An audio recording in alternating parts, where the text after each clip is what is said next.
What's going on, everybody? CaptainRoBear and crew here for Stormforge. Lucky number episode 13. I didn't even think about that.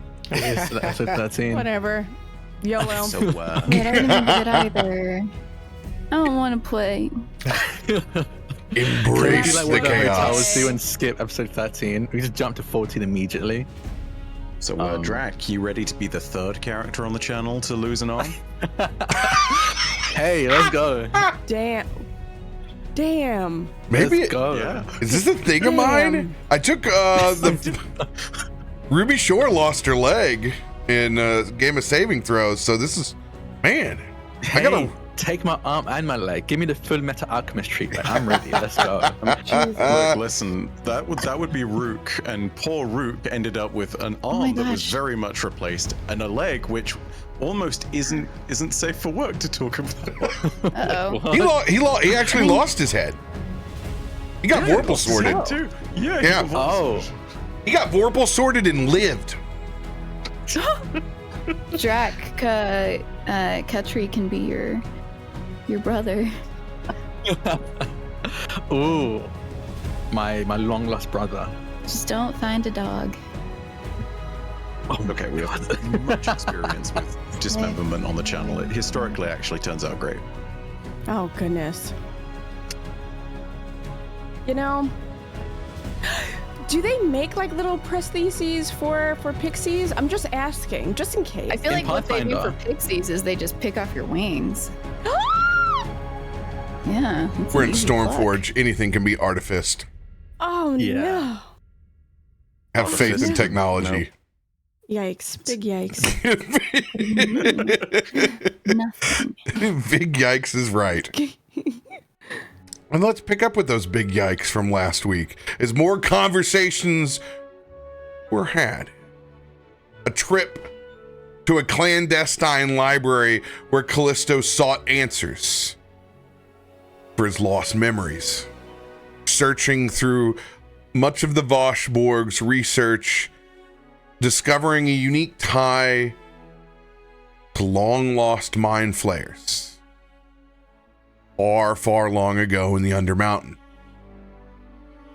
Many conversations were had with Loluphia to the point of social exhaustion. Bits and pieces of Myshkin's past revealed. Horrors of the potential of Kaivar's future and the visions of the fire mantises possibly crossing through this portal that the divine believe, the oracles have seen, and the wardens can't believe exists. All culminating in Kallisto confiding in his family and friends with the corruption in his own arm, manifesting from the extra time inside the Feywild, now quickly becoming an issue, with your doctor's orders to seek out something else than standard medical science could provide.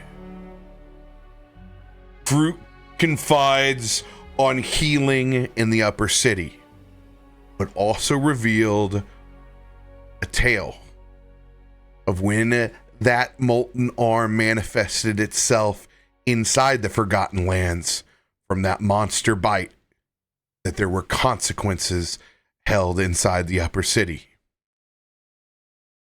We're going to pick back up in the evening back at the Amber Forge. You all can choose to just completely rest for the rest of the evening and pop up in the morning, or have any conversations before sleep. The floor is you all's.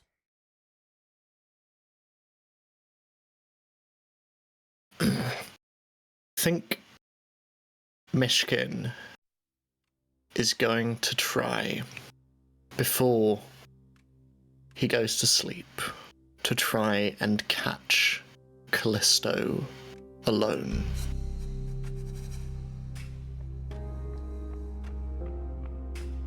think you'd find Kallisto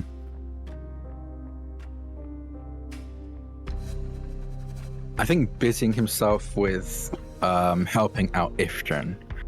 I think Ifrit can tell something's wrong, but knows not to ask. So it's been given like Kallisto small tasks to do to help out around the forge. And I think even Kallisto knows that she's only really entertaining him because she can tell something's wrong, but he needs it, so he's not going to complain. So you'd see him around the forge, kind of mostly sat by Ifrit as she's working on a gauntlet that she was given to repair.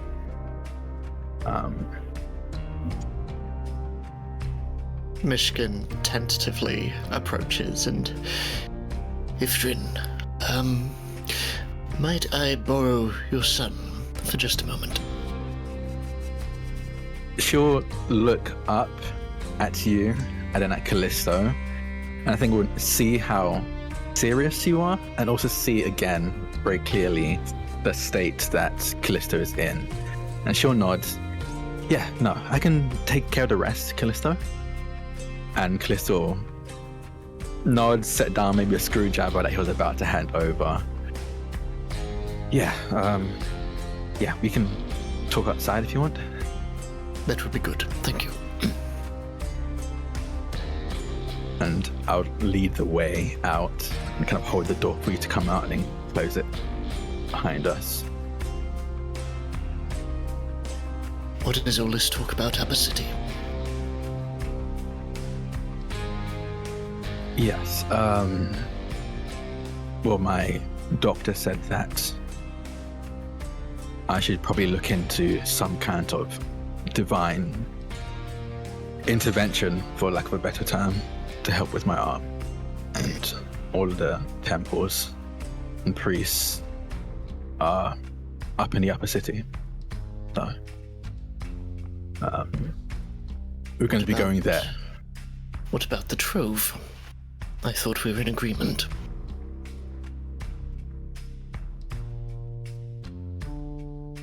Yes, we can definitely look into the trove, but when I brought it up to Loluphia, she was very against it, and quite frankly, I guess with the rumors that kind of surround it, I can't be surprised that that was the case.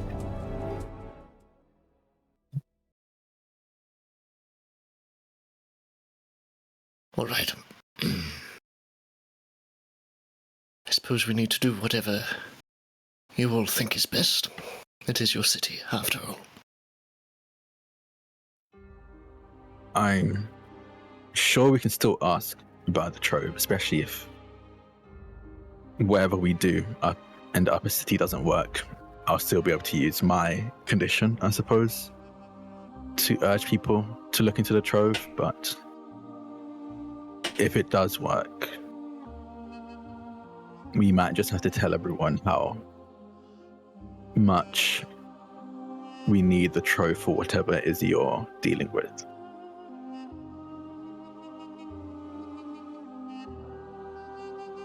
Then you will still help. I think Kallisto looks surprised that you would even ask or even have to say that. But then that surprise, I think, quickly fades.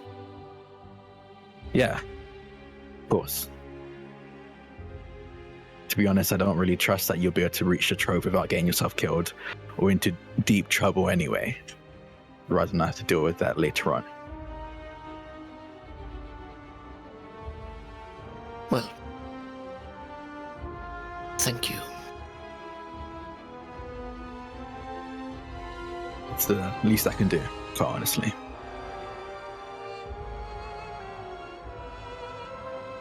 You're very lucky to have found such a beautiful family, by the way. Your mothers have been very accommodating. Trust me, I know. I'm doing my best not to take that for granted. You said you do not remember life before them. Yes. Quite frankly, even my age is more of an estimation than anything else. But my parents said I was probably around 18, somewhere between 18 and 20 when they found me. I had no memory of anything before that day.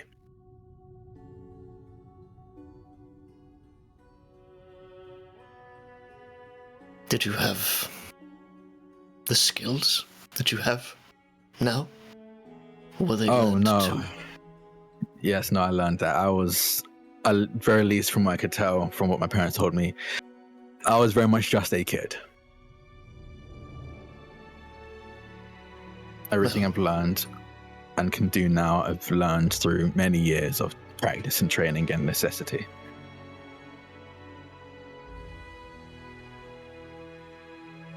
Well, you were fortunate to have such kind and generous teachers. Yeah. No, I know very few people can say that they have. That's why I take my job as a warden so seriously, so that there can be a world for a bit longer that can provide that for people. It is very noble. I mean, I'll be honest with you, it didn't start off noble, but I've grown. What do you mean?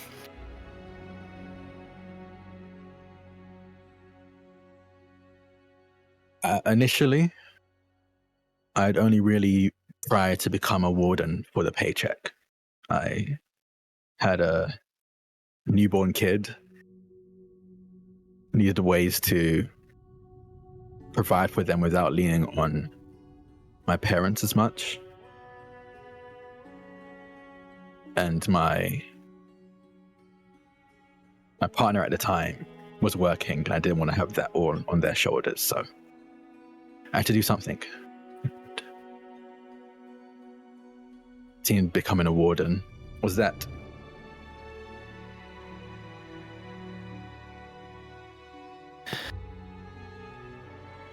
I sense that you are not one to carry the burdens of others lightly.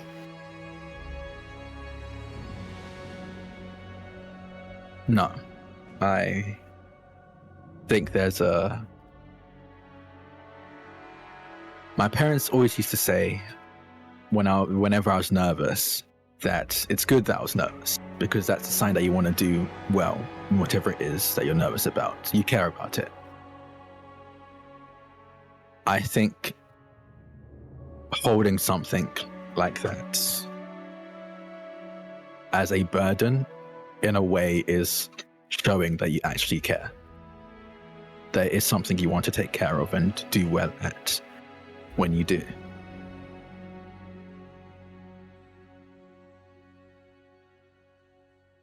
What makes you nervous now?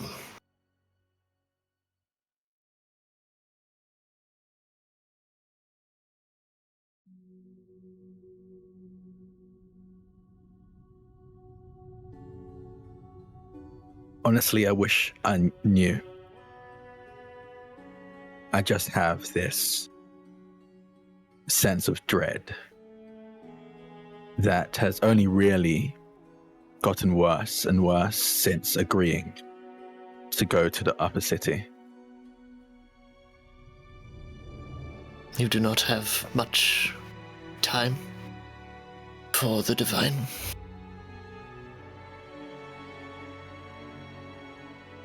It just never really rubbed me the right way, I suppose. I don't have any better explanation for it other than that it makes me feel off.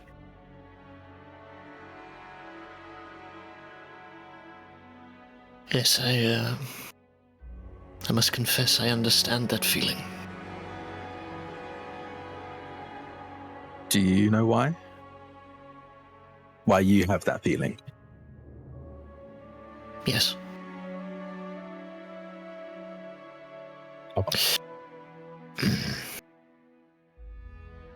Myshkin looks up at the skies and then back at you and just gives a fairly curt smile. You say your intentions did not start off as noble. I would say looking after a child is the most noble thing one can do in this world. I will accompany you to Upper City and perhaps ease a little of your discomfort. Right.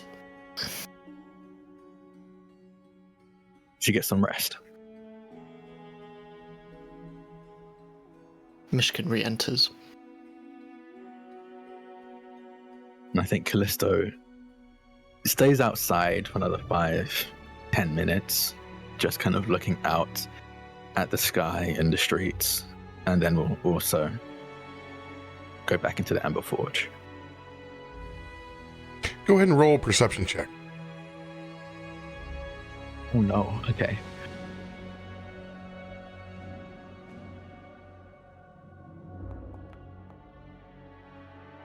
Ooh, 22.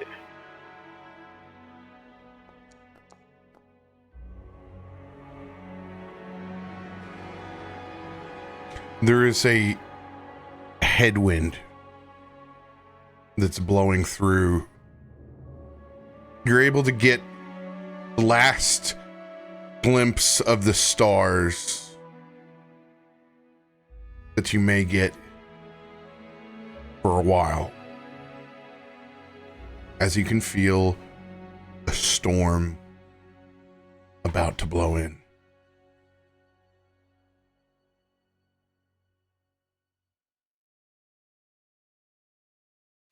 Kallisto will keep that in mind as he enters and goes to his room.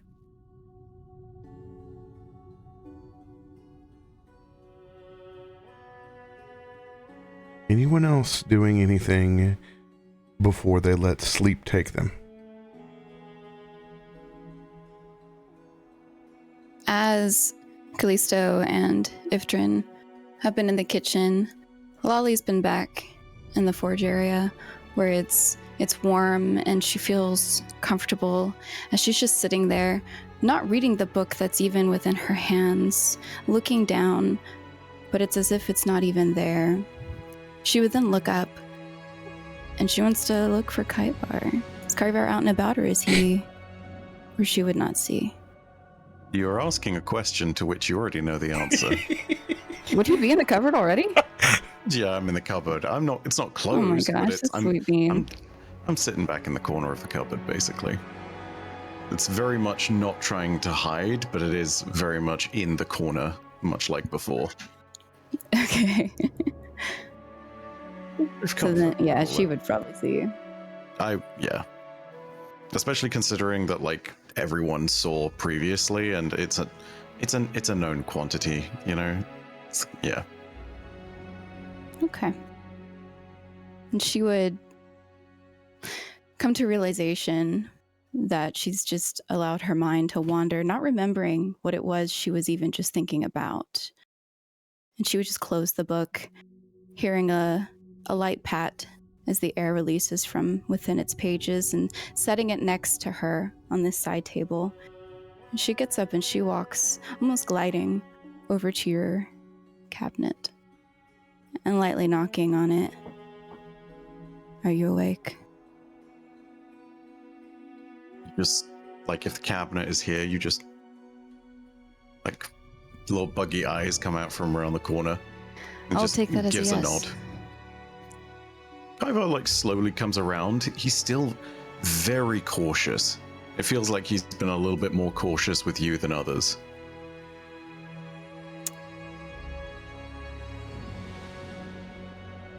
Knowing now what you do about Kallisto, and me knowing about a bit more of you, do you have any ideas?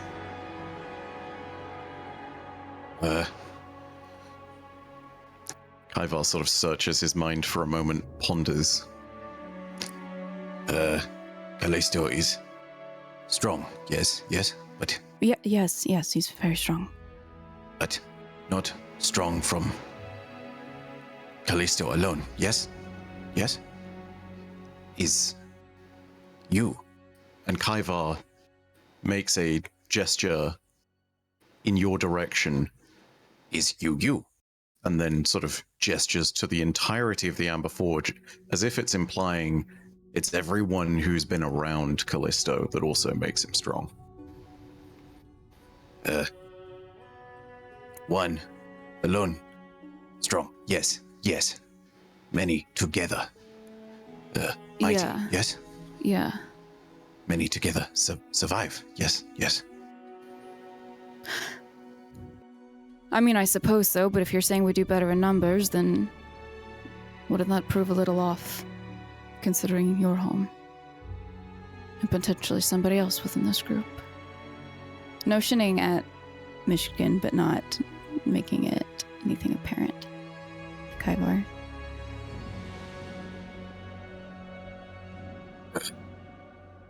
Ivar looks down into his hands, looks down at the book, thinks for a second.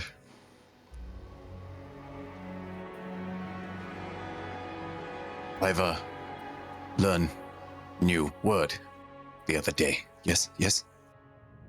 What word? Word is trust. Yes. It's a good word. Trust is for strangers and also, yes, family, yes, but family always trust, yes, yes. It's like, this is clearly a very new understanding for Kaivar. Like, he's sitting there and understanding the complex nature of trust itself.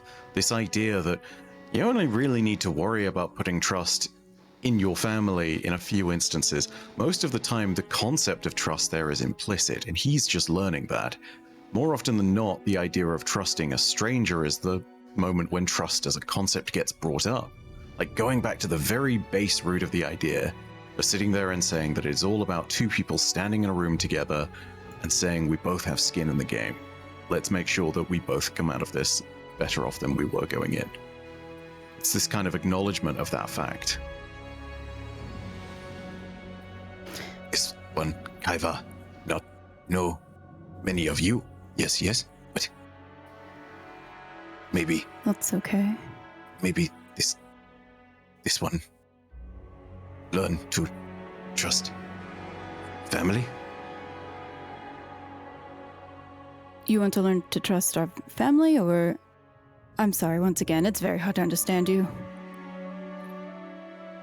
Kaivar just frustratedly, like, gives a punch to the Vox real quick. I'm actually going to roll a crafting check. Whoa. You don't have to get angry. It's fine. We'll figure it out. Nat 20, there's no repetitions. Nope. Vox makes a few noises, adjusts. Tone shifts just a little bit.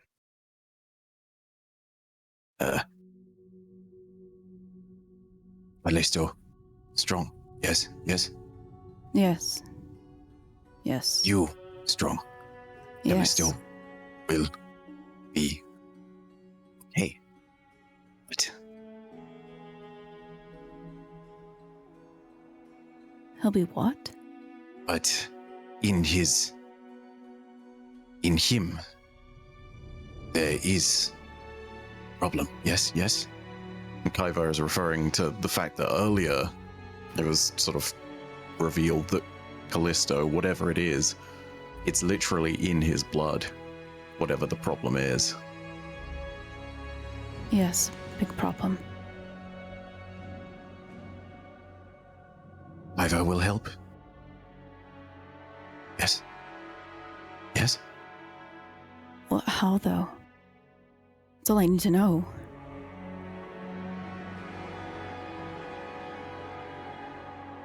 This one Kaiva does not know. No.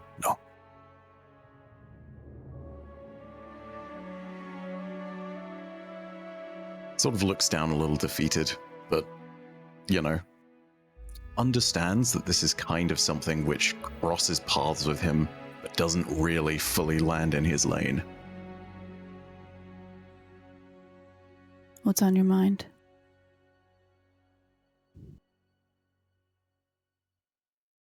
Roll diplomacy. Actually, no. Don't roll diplomacy. Roll intimidation.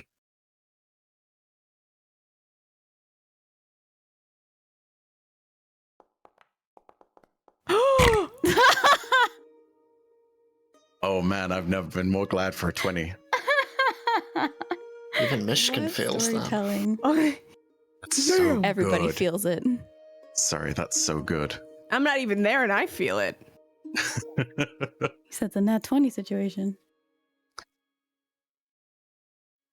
When you request for Kaivar to explain what's on his mind, there is something that is a distinct change in him. It's like subconsciously his backbone uncurls a little bit and goes a little bit more straight. The antennae on his head, which normally are just sort of a little bit sort of flopped around, they almost straighten too. You remember this kind of motion from back when he was suddenly entranced and was being effectively controlled from something that you couldn't see far beyond. And it's this intrinsic reaction that comes from authority. And sort of slowly realizing that no, there isn't any psychic control, but absolutely knowing that you are the authority figure in this house, so to speak. Kaivar sort of looks down at his book, sort of very nervously. His hands start to shake a little bit. This one Kaivar will show you. But it will be strange. Yes? Yes? Well, things have only been strange with us so far, so it doesn't make it any different for me. I'm fine. Kaivar pulls out the book and slowly lays it in his smaller hands, putting the Vox down to the side very carefully, putting a decent amount of space between himself and it. Lays the book down on the table, and with his small hands starts to trace over it. And slowly, from the middle point where it is opened, it starts to turn back, and back, and back, of its own accord. More pages in that book turn back than the ones that you could originally see. It doesn't take a lot for you to realize that somehow this book holds its extra pages within some kind of extra dimensional space, and they are flowing back. It's almost like someone has turned on a machine that counts money and is just whirring that thing at full speed, and it turns back to page 1. Kaivar places his hand on the book and offers out a larger one in your direction. Do you want me to touch it? Kaivar nods. Loluphia composes herself because she realizes that within watching this, she started leaning over, mouth dropping, and it's not normal for her. So she straightens back up as if nothing had even changed before relaxing her shoulders in a way that would seem more natural in conversation. And reaching out her hand, she would hover it above this page, pausing for a moment before the parchment of this page brushes the tips of her fingertips. As you do that, apparent and visible only to you and Kaivar, spirits start to form and flow out of the book.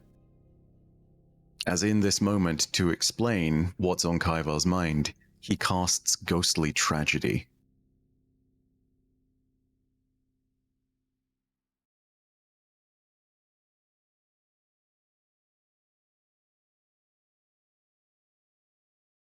Long ago, there was no easy way to explain or record. So we learned to remember as vividly as we could. Yes?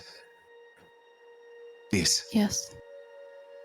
This is what happened to my people. And you start to see what was previously a series of formless wisps take shape. Some of them look like Kaivar, but they're much meeker, milder. Clearly something that's not made with survival in mind.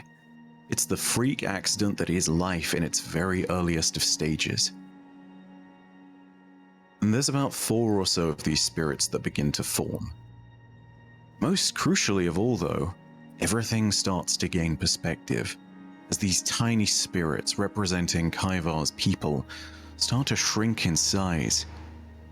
And then other spirits, some of which you might recognize, some of which you don't, begin to form alongside them in comparison. And you sit and you see some species that you recognize. You see Gith, as in the space hippo Gith, not Gith Yankee. You see astral elves. You see mind flayers. You see owls. You see dozens of different species, all of them across the multiverse. And then something starts slowly snuffing them out. Something isn't quite right. Whatever it is, it's a phantasm that seems to grow with every stage. Unspoken, but clearly there and clearly oppressive. Eventually, it begins dragging those that you see. It even pulls through and drags the mind flayers down to the point where there is nothing. Until eventually the Gith and the Astral Elf stand united. They are the ones that throw down this great evil. And there, still in the corner, is Kaivar's people, who have borne witness to what seems to be this great climactic battle, which ends as the phantasmal force is banished by the actions of a single Gith, long rifle in hand. In that banishing wave, the phantasm flows outward towards Kaivar's people. But more, it came from who knows where. Not someone, but something. It would have consumed the universe.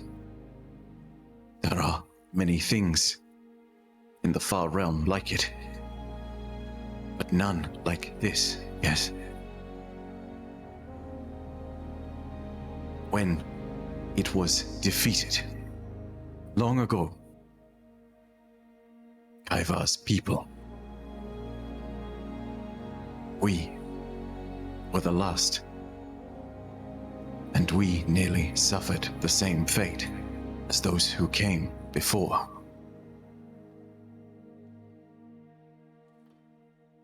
Of those 4 creatures, phantasms that look like Kaivar's people, 3 of them slowly fade from existence. The one in the center, smaller even than Kaivar, is reaching for them as they do, desperately clawing at shadows that are so easily torn away, until eventually it is alone.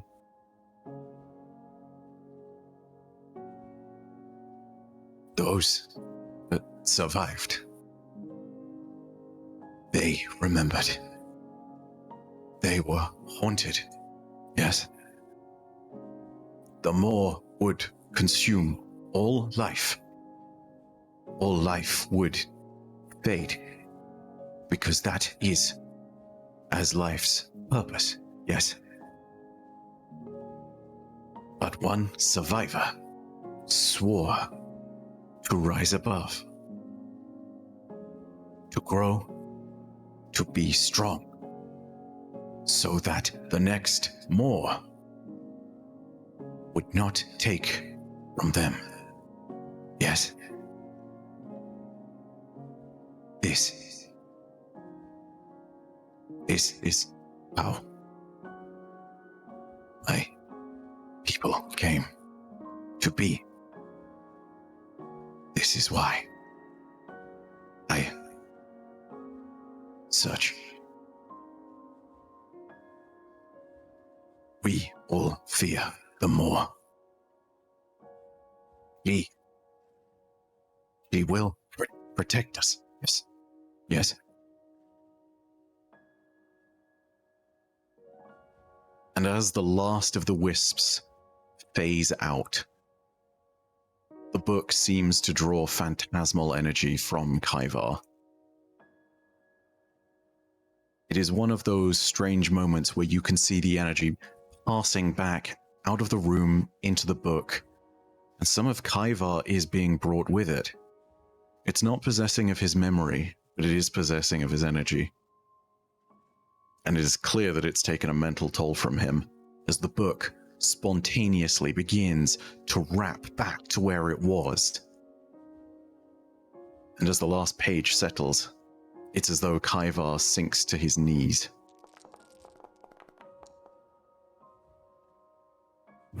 Damage? Yeah. I have to take negative damage for the number of entities that were in Ghostly Tragedy. Oh my gosh. This is why As I didn't want to spoil she this out. sees you feel like you've just been hurt, she would rush around the table, outreaching her hands to try and catch you before you fully hit the ground, failing just for a moment as your knees have a thud. But she would get down and crouch and just, are you okay? Can I help? And there's some energy glowing from her hand, but she's not going to touch you with it without permission. Kaivar looks up and is confused. Oh God, he's hit his head. He looks at you very perplexed. And then just sort of looks at your hand as it's outstretched with this energy and connects the gap, so to speak. The place which you were reaching for, he sort of gently shuffles 20% closer to it, as if saying, if you're sure, yeah. And she does. And it's warm. It's all encapsulating around your arm as it travels. And if you've ever had a CT scan with iodine, that's a good time. But it's like that, where it then starts to maybe feel like you pee your pants because your entire body's nice and warm and relaxed. She heals you. Let me roll this. I'm really upset that I know exactly what that feels like. Yeah, same. There's a reason why I said it. Can I? Oh, I guess I just do it? Okay. There it is. Please. Oh, I meant to roll that at a different level. Anyway, yeah, she's healing you. Kaivar feels some of that energy rush back into him, and it is remarkably strange.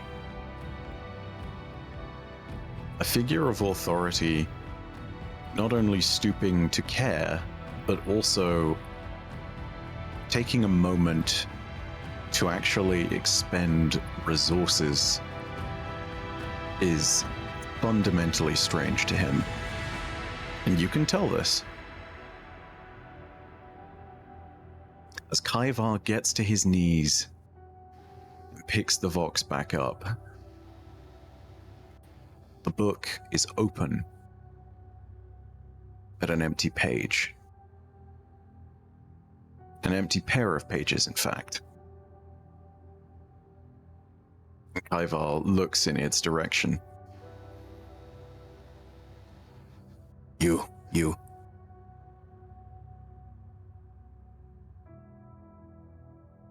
There are many great warriors. Yes. But great mothers are the greatest of powers. Yes. Taken aback by this, she's just gonna look at you and nod hesitantly and confused.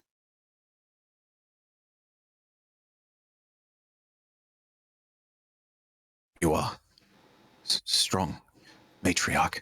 Yes, yes. That's what I keep hearing.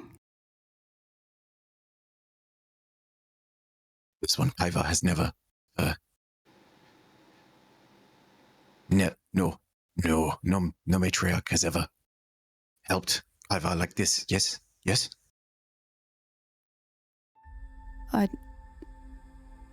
I'm sorry to hear that, but it's what I do. So please don't worry about it. As she says, probably was helping you get up a little bit and releases her hands from the helpful tone of her grip. And she walks not fully on the opposite side of where this book is, but just over to the side of you. I should probably clarify as well.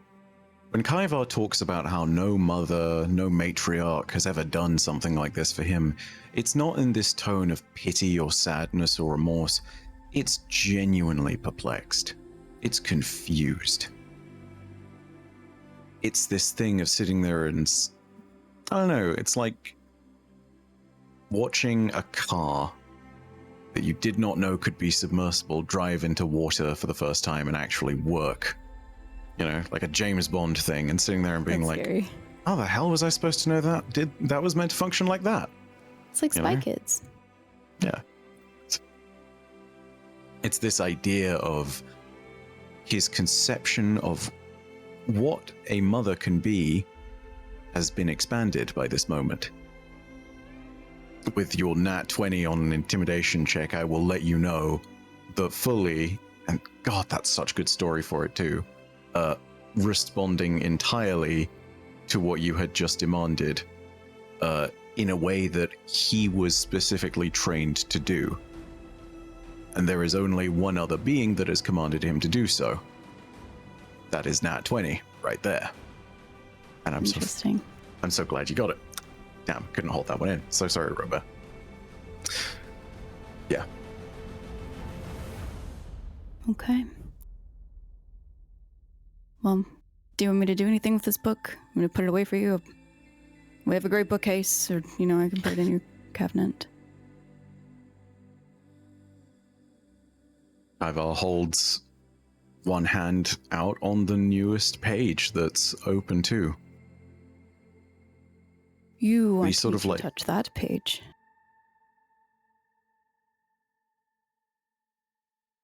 Ivar sort of looks for a second of best how to explain.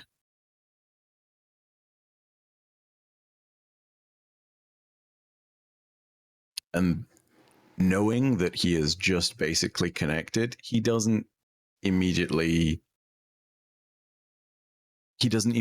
think about using the Vox. He considers reaching out psychically. And then remembers the reason why the Vox exists. It's not to be impolite, jump into people's heads. You show greatest strength. Yes, yes. This one, Kaiva, will Sure. sing your song. Yes, yes. Will tell your story. Yes, yes.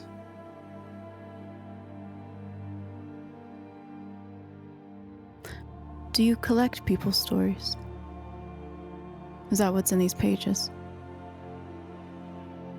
Yes, yes. Strength, knowledge, loss, victory. Kaivar sort of like flips back a few pages over the page with the Juggernaut and onto the page of Farouk that is adjoined to the page of Chrissy.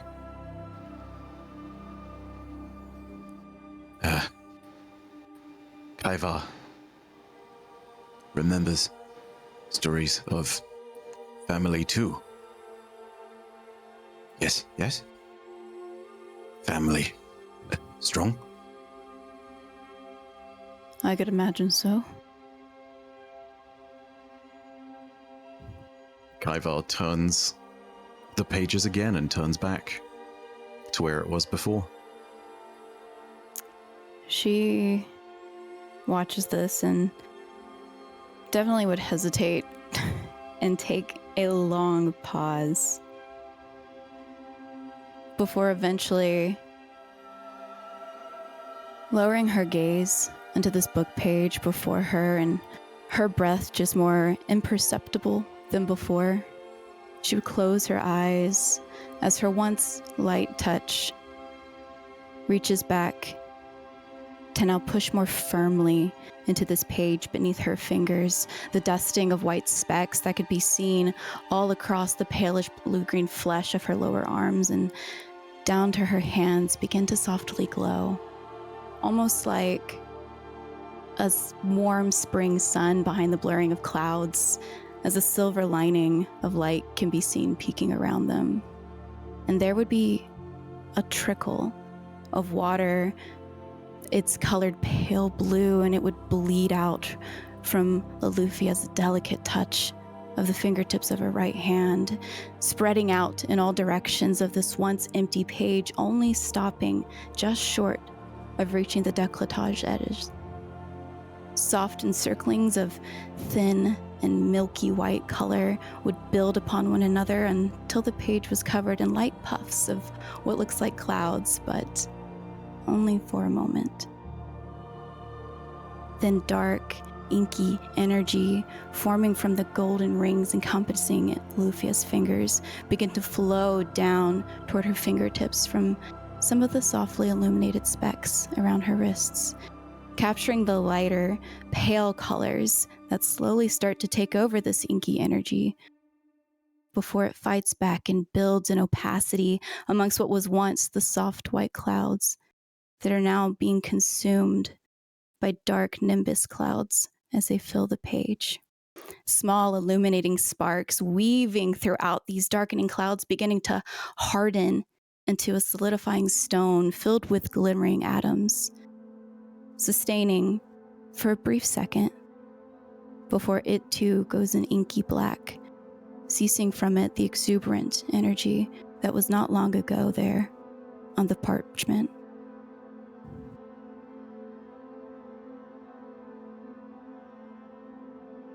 At the first touch, the book was as stern as Kaivar at first. But as all of this plays out, it responds. It's almost like something of authority has changed this page. But equally, this is not the authority of a tyrant. This is the authority of someone who is righteously in charge. The authority of a safe pair of hands, of a helmsman who guides the ship. As those last details of yours start to bleed into the page, gently but firmly, the book closes of its own accord, with a very soft thud. Quickly removing her fingers from it. Why did it do that?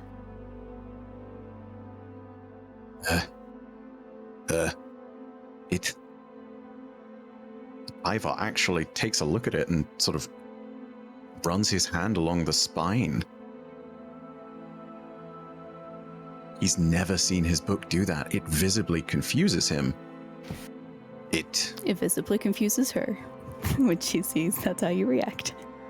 It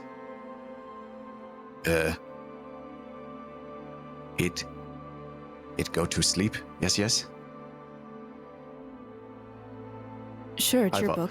I believe it. Looking at this thing, Kaiva's like, and then just like gives it a shake, like,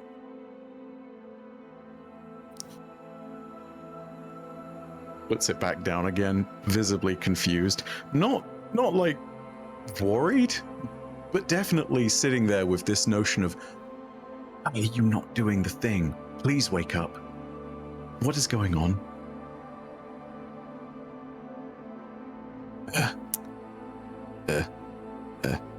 Thank you. Yes. This Yeah, one, Kaiva, sure. will remember the knowledge. Yes, the story, your strength. Yes. You I are appreciate that. sitting and contemplating for just a moment, knowing conversation's probably coming to a close.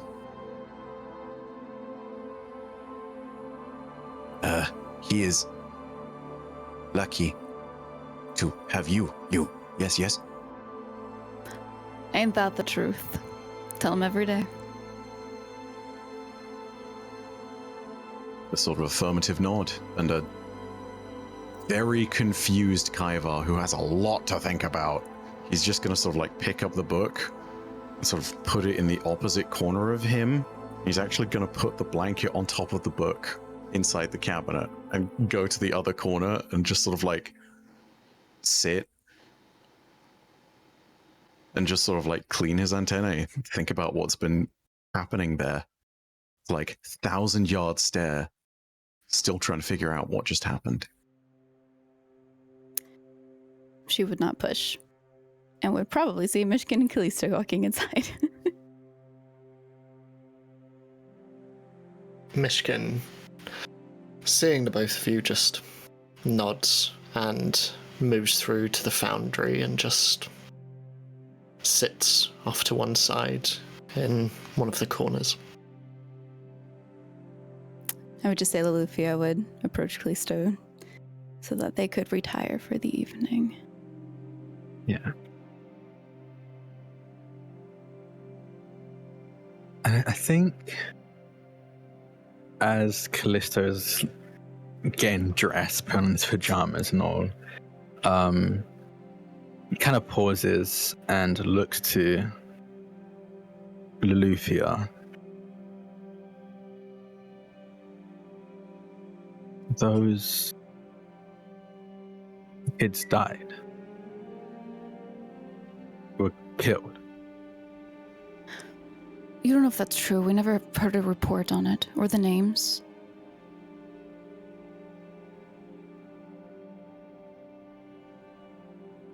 Yes, but would Farouk have reason to tell us if he wasn't sure? I mean, I suppose not. But he also believes that there's a... Kallisto, he believes that there's a portal in our ward that we don't know about. They're known for telling stories. You can't believe everything he says, even if he believes it. That's what This is the people first who are Kallisto's heard of the not there portal. sound like. A portal? What do you mean? Yes. Exactly as I said, that his people came from this portal and we had no idea that it was even there. It's evidently in the caves.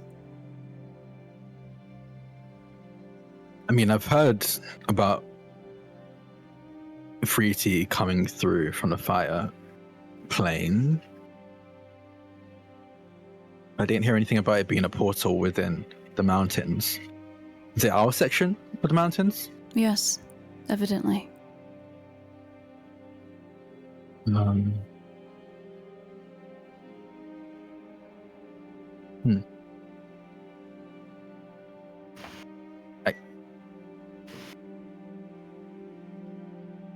I mean, if you're right that he's just picking up the stories he's heard, I suppose we can look into it, ask other wardens.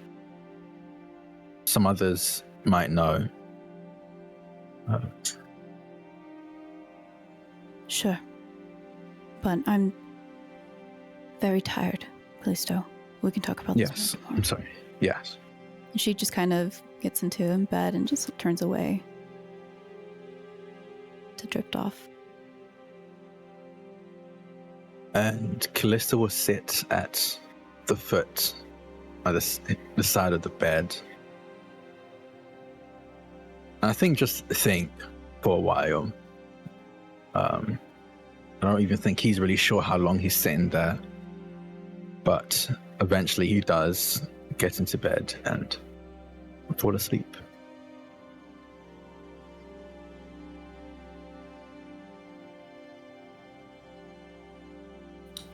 Anyone else? Yeah, while everyone is at the forge, Chrissy is somewhere in some dark corner close to nature, in almost like an urn filled with water, looking up at the darkening sky as he closes his eyes. And as he does, he begins to float, arms stretched outward, wings soaking wet, and kind of just begins to meditate. He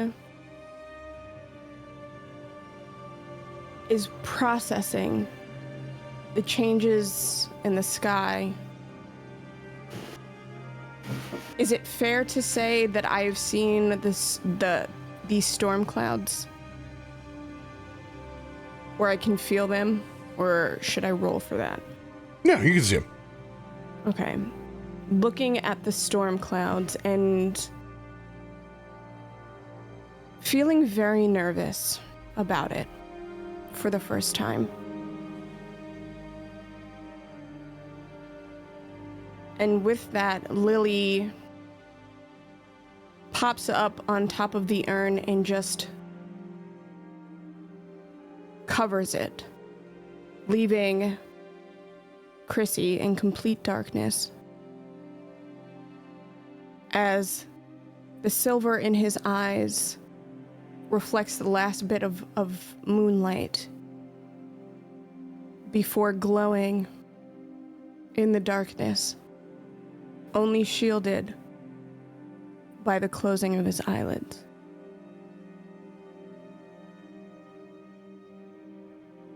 And we'll leave that there.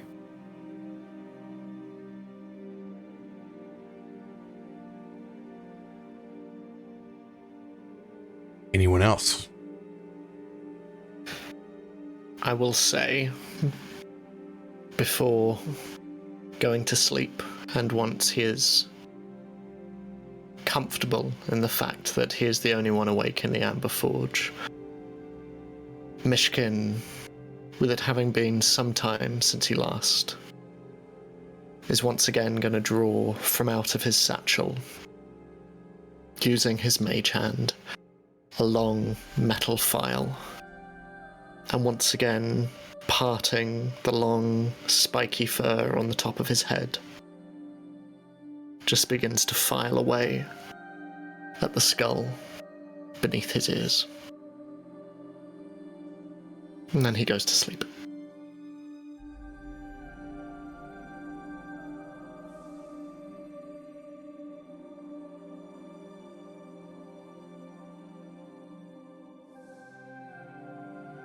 Go ahead and roll Constitution. In this case, this will be your Fortitude save. Okay. Is that everyone not just? Is that? Ooh. Oh man. Big yikes. 20s and ones, baby. 20s and ones.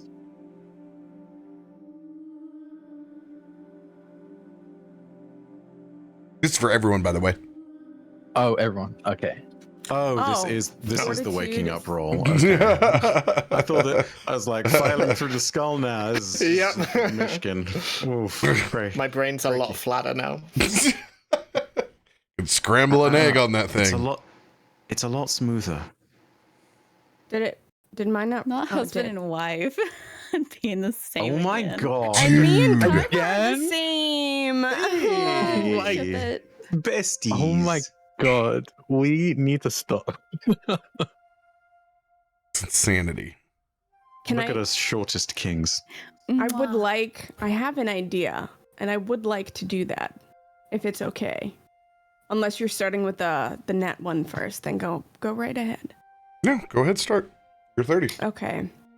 I think by the time people start waking up, they will have... Chrissy's already there. Just like pops up. Is there. And is sitting on the edge of the counter in the forge with one leg crossed over the other, and he is filing his nails. But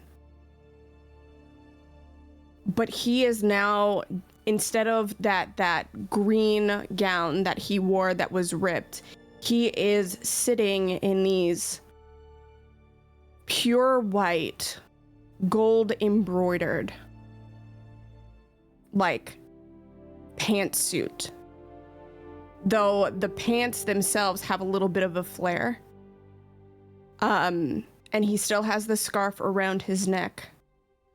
And his eyes are shining. Not necessarily emitting light, but they are...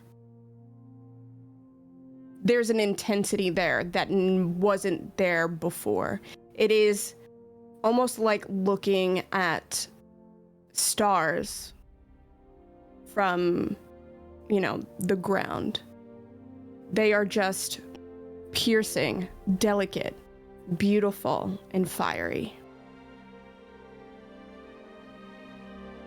And as he's filing his nails, he'll stop every so often to pick a small piece of fruit from the basket that is normally on Lily's back and just pop it in his mouth and humming very jovially. And there are windows, like big display windows that I can see out of, right? You manifest it. It's all about you.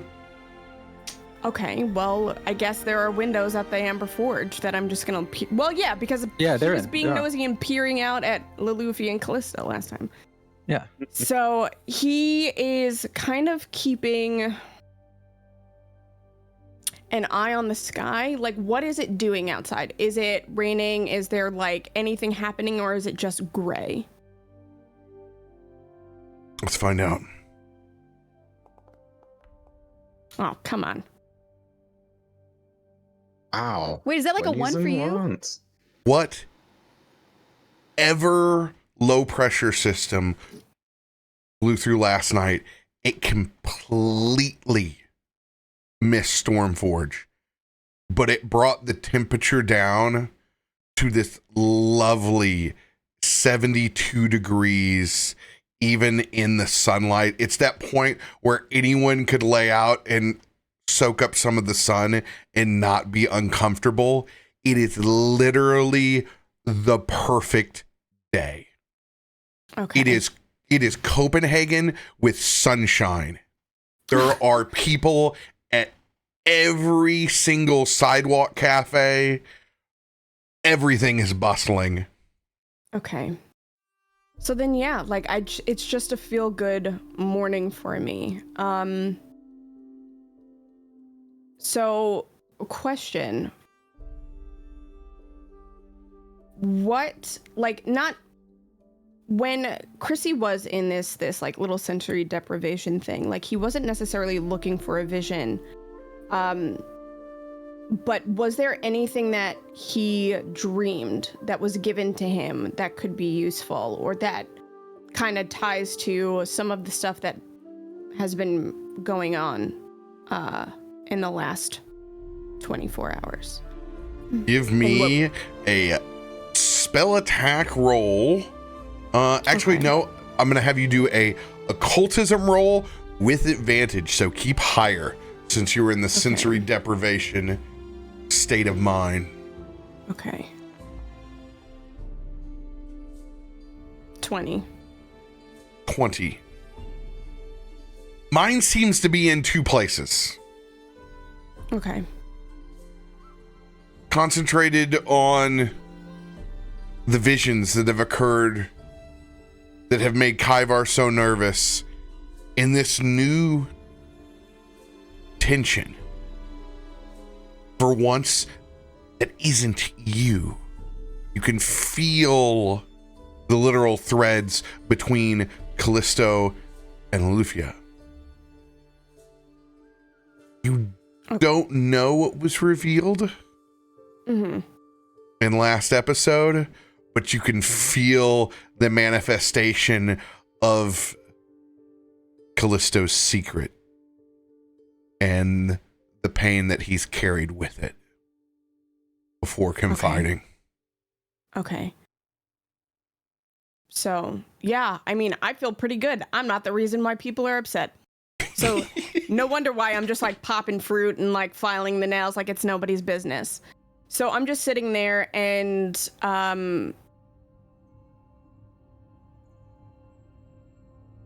kind of like I'm peering up towards the stairs, like feeling those threads, because I don't want to say that I necessarily feel tension, but I'm feeling like those threads, especially since we are now like all of our threads are intertwined. Like I'm feeling those two pull at me a little bit more. And as I peer upward, there's a slight look of concern, but you know, knowing that it's not my business until somebody makes it my business.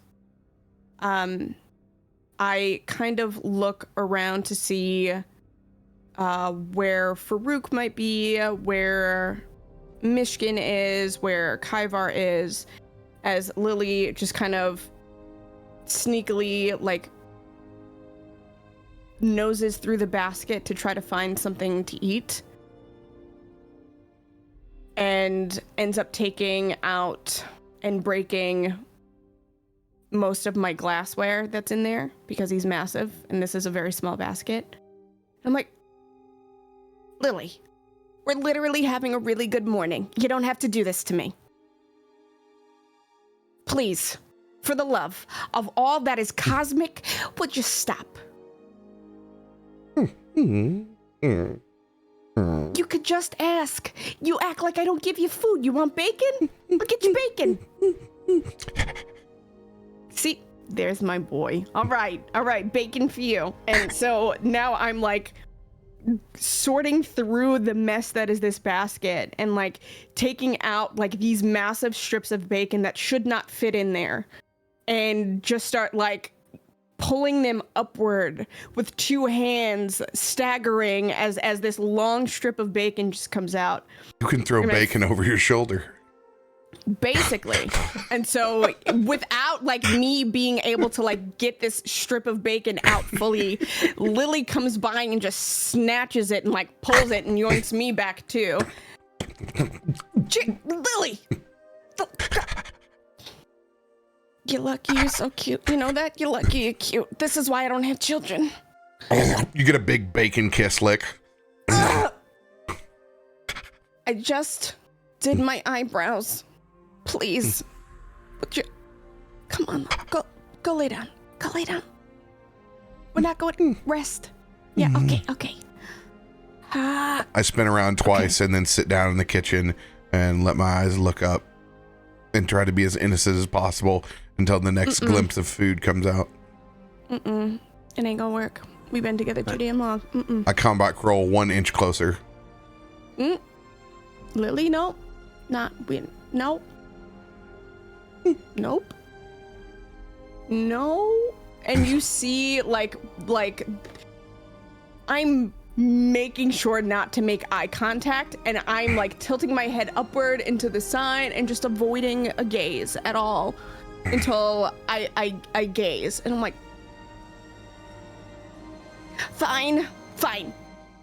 More, you want more bacon? Fine, it's yours. And I just start pulling out more bacon and like throwing it over. Okay, you good? We're good now? You don't have to do that to me. That's not nice. That's very manipulative. All right. I drag my third piece over just to where the sun is shining into the amber forge, and I lay down on my side, and I take this one very delicately, just nibbles and bits at a time as I lay there in the sun and stretch my legs out just a little bit where I go stiff just for a second, and you'd think I was a fainting goat. You couldn't. You choose now of all times to. You could have. Lily, please. All right. You know what? You're cute. And then, like, I'm now at this point, like, frantically filing my nails. Oh, God. All right. Hello? Somebody help me. There's a dog on the loose. Kaivar. Ivar peers his head outside of the cabinet real quick. And looks over in the direction of the forge first, and then looks over in the direction of where the kind of like front of house and kitchen is. And then sort of like gingerly grabs his book and heads towards Lily and sees you at the table. Chrissy. Sort of like runs over to the thing. Runs over to the table and sort of takes a seat. Where have you... I've got to ask, by the way, is V in the kitchen or Ifrit, or is it just you right now? I think Ifrit, I think with how Robe described the day, I think Ifrit has taken, like, I think Ifrit literally walks past you in this moment with an anvil under one arm, just goes, "Morning, Kaiva. Chrissy, morning." And we'll go outside and we'll just do like their work outside. Like just outside the steps of their forge. What a boss!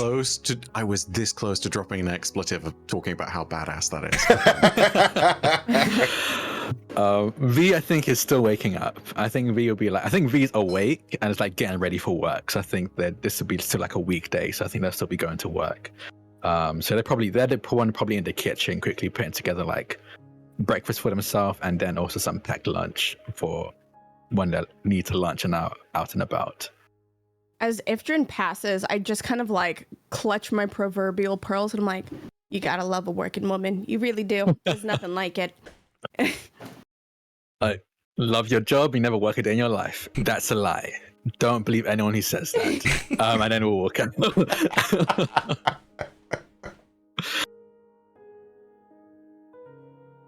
Kaivar. Yes. Can I sense that you feel... Excuse you. Jesus, Ed. Lily lets out a squeaker. Right? I'm sorry, my age is showing up. Would it be fair to say that I've sensed that you've changed, not necessarily in a bad way, but there's a little bit more depth from our first meeting, Kaivar? On the base, 100%, because you've never seen Kaivar greet you keenly. For a sense of how it is underneath all of that, go ahead and roll diplomacy, I guess. See how much you see has changed. Okay.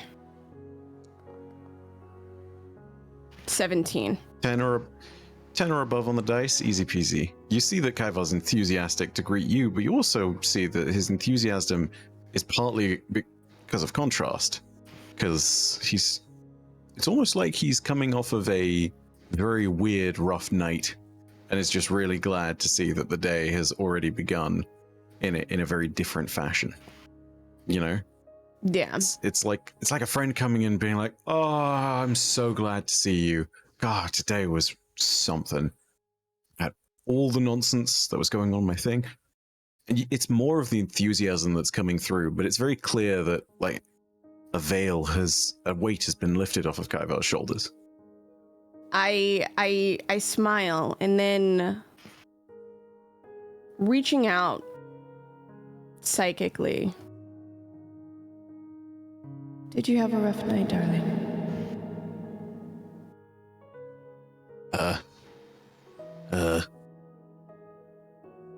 Kaivar thinks about responding with the Vox for a second, and then you've reached out into his mind. I learned many things last night. There was great terror at first, but something new, strange. Something I did not expect, yes? Yeah. And as he's doing this, he sort of like puts the book on the table quite gingerly and sort of like has one hand on it. And whilst he is trying his best to maintain some eye contact, a thing that he is learning to do, he is very squarely focused on that book while he's saying a lot of this. So, growth. You've come a long way, Kaivar, from when I first met you. I'm proud of you. And there is a gleam in Chrissy's eye as he says it, as like this very soft, genuine smile just paints itself across his lips. And he nods. And retracts from speaking to him psychically. Are you hungry? I would offer you bacon, but I think Lily ate the last piece. Food. Yes. And Kaivar just sort of like, while before he was standing at the edge, he hops up onto the seat that he's closest to. It's a very awkward motion. Like there is no easy way for him to fit into this thing that is not anatomically designed for his buggy butt. You know, he does the best of it that he possibly can. Looks a little bit like one of the grasshoppers from Bug's Life. At the end of the day. Except far more socially awkward. Very hunched over in his seat now too, I'm realizing. Like incredibly hunched over, like way too hunched over. There's a very amused expression on Chrissy's face as he just kind of like nods once, very like, okay, you're trying. Like, I respect that. And there is a pause as Chrissy gets up and looks around for food. And he did make food, but it is very tiny food. But there's also a plate there of bigger stuff that he made, that he tried to make. It doesn't really look great. He's not accustomed to feeding larger individuals. So there's like some overcooked scrambled eggs and like I think that it would be a full body workout. Yeah. Well, thankfully Lily can help. Maybe. But there's like a single sausage link that is also overdone because trying to flip that thing is the grease splash alone. Yeah.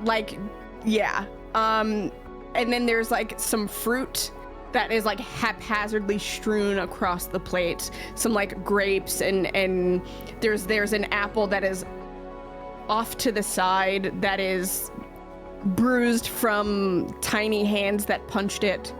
And he kind of like brandishes this plate as like a medal of honor, having gone to war with food. And it's just like, I tried. I did my best. I'm not domesticated, and feeding that's a lot of food, right? That's enough for everybody? No? Kaivar's eyes are wide with anticipation. His antennae have gone straight up, kind of like with alert and excitement. Almost a little bit like Lily's whenever someone says the word bacon, you know? It's like Lily's ears. they just pop up. It's like you've shown Kaivar a plate of food and he's sitting there like, yes, please. So like, yeah, transfixed. Chrissy pops up and like gets behind this plate and just starts like pushing this thing towards you. And honestly, in all actuality, it is probably half of a serving for a normal person. You know, it's like a scrambled egg and a sausage link and like a string of like 5 grapes. And Like, that took you ages. Like, it did. Yeah. It took forever. And the apple isn't actually an apple. It's more like a cherry, but we're not, whatever. You know, like it's a lot. I was not complaining. He has no notion of what a normal portion size is. He's just going to sit down and happily eat that nonsense, you know?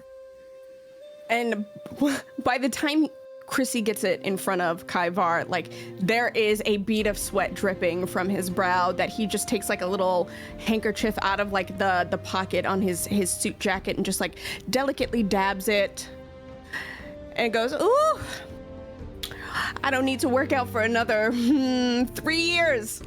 It did it. Okay.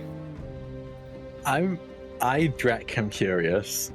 Is this Chrissy's food, or did they raid the Amberforge fridge? Oh no, he absolutely raided the fridge.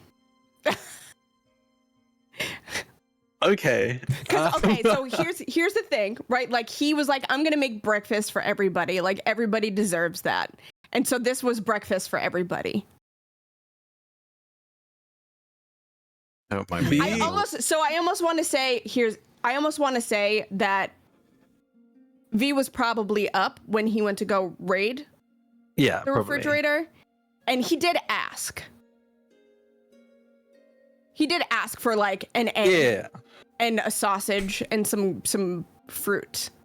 Yeah. I would No, okay. imagine on this day, because it being so nice, they have made some fresh blueberry muffins early on. Like, you know, once the forge is just getting kicking, you're wasting heat anyway. So you probably got some banana bread, some muffins in there, maybe some fresh sourdough, something early on. So like the breakfast bar is there, but it doesn't have like the full protein setup. It's the base, because they're everyone's excited about their day. They don't want to be cooped up very much. So like there's the dry goods that are up there, but you were going for all the fixins.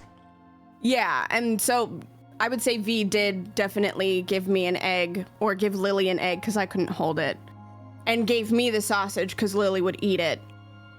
And like we just set up shop. I think V would have been fine if you making the breakfast. I'm just trying to decide how they're gonna react to the breakfast if they see it. You know, that's the question. That's the $1 million question. Is it gonna be like, No, oh, I know what V would do. Pat. V is very much like it's very much like a bless your heart kind of it's very energy when they see it. southern. Yeah. Yeah. Bless your heart. You really tried, didn't you? Our favorite couple, you smell the distinct smell of a singular burnt sausage. I think I jolt up awake because as far as I'm concerned, my parents are cooking and they've never burnt a sausage. So something must be wrong. So they like bolt up awake. I kind of turn to Loluphia to see if she's awake already. If not, I think I will shake. Yeah. Like turned her head over, just like, what? You smell that? Yeah, it smells like it's burnt. Oh. And she also He looks at Loluphia like, yeah. And I think we'll like rush downstairs. Like still in pajamas, like hasn't grabbing brushed his teeth. a robe, like tying it as she's going down the stairs. As the plate like reaches right in front of Kaivar, that's when you see Chrissy wipe his brow, and like he just looks up at you like, "Where's the fire?" Where is the fire? Don't eat that. Excuse me, I worked very hard on that, and Kaivar. You made it? Yes. You're gonna work on your health later? Oh, it's burnt. Okay, I was worried. I was really worried. I really tried. I'm sorry. I was trying to make breakfast for everybody. I don't think this is enough for everybody. Okay, maybe I should just not cook anymore. I mean, V gave me the egg and the sausage and some. Yeah. Is this one of the spicy Ifrit sausages? It is. I think so. I think I is. don't. Oh, honestly, no, I you don't think we burnt have one of any the other sausages. Oh no, that's what I rolled my fortitude check for. Ivar can't sweat, but he's quietly inside his mouth as all of this is going down. He's dying just a little bit. I think that makes it worse that you can't sweat. No idea what's going on with any of it. He's not had this kind of reaction to one of the sausages before. Oh, come here! And she's got her eye on you and running over to grab the pitcher to fill it up with some water and kind of just like shoving it toward you because she can't find your mouth exactly. She's like, just drink this. With all Myshkin! I think we left those leftovers in for a bit too long. No, it was just me. I just tried to cook. I'm sorry. I won't do it again. Oh, I'm sorry. As I look over and I can clearly see the frozen pizza that we put inside the forge that we fell asleep on has long been turned into charcoal as well. Ah, damn. I was looking forward to eating that last night. in all the commotion, Myshkin is going to wake, and I will say with my natural 1 for falling asleep, I probably fell asleep mid filing, and so I am, as surreptitiously as I can, gonna try and swipe the file from off the stone floor of the foundry and just slip it surreptitiously back into my bag before joining you all. God, those airships are low today. Yes. Grey skies too. I'm gonna roll a perception check with disadvantage on my side. Yeah, I think I'm gonna roll a perception as well with disadvantage because like a file in a black like a forge isn't weird. This is me. But I guess like seeing it be taken. Gonna roll my stealth against it. 27. I'm tempted to roll survival at disadvantage, but I think we all know how that ends anyway.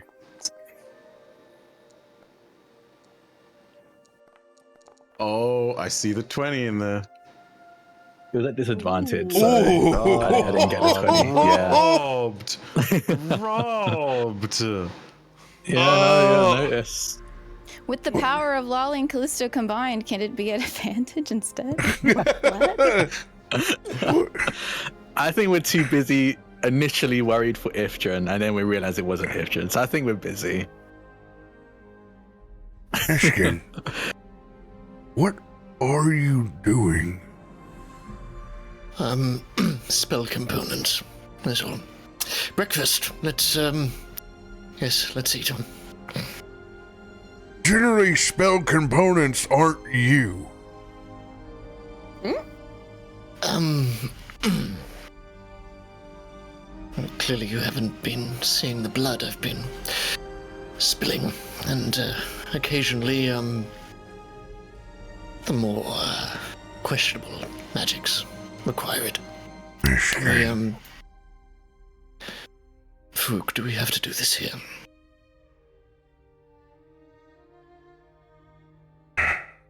There's better ways, Myshkin. Not all bright stars have to burn out early, buddy.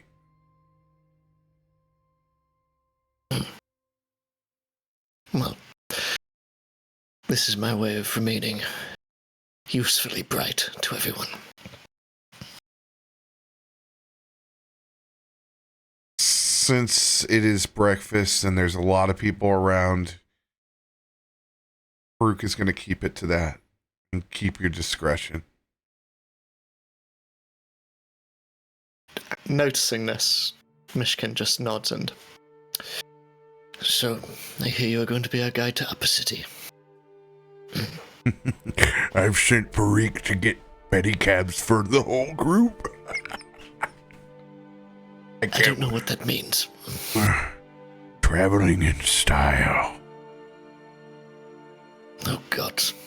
I'm just gonna go and just break a little bit of toast off and just Does nibble at it. Chrissy hear Farouk say travel in style? Roll a perception check. I'm not trying to hide anything at the moment. Okay. It's a 19. 19, yeah, you can overhear me talking. You just hear like this very small shout from the other room. No matter where I go, I'm out. Wherever I'm traveling, I'm always stylish. Of course you are. It's good to see you, Chrissy. It's good to see you, Farouk. I tried to make breakfast. I'm sorry I burnt it. Extra tasty, crispy. All right, in my book. I did make a pixie breakfast if anybody wants some of that. That came out real good. No one's tried the burnt sausage. Farouk will eat the burnt sausage. I rolled Kyber. fortitude on Oh, that. no, Yeah, that's it. Kyber ate already, yeah. Oh, you beat me to it. You're looking a little red around the gills there, Kyvar.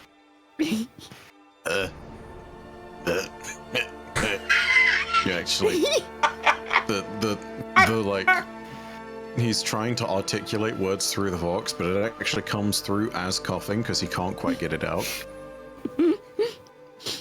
There Eventually is he puts- also... Oh my gosh, go, no, He you just go. keyboard mashes. I love the idea of Kyber keyboard mashing because he just can't get anything out. He does actually eventually put down the Vox, and like with his two small hands, he just sort of like does this pummeling motion against his chest, like against the cavity where it's normally held, just kind of trying to like move anything, make sure something is going on there. Shakes his head a whole bunch.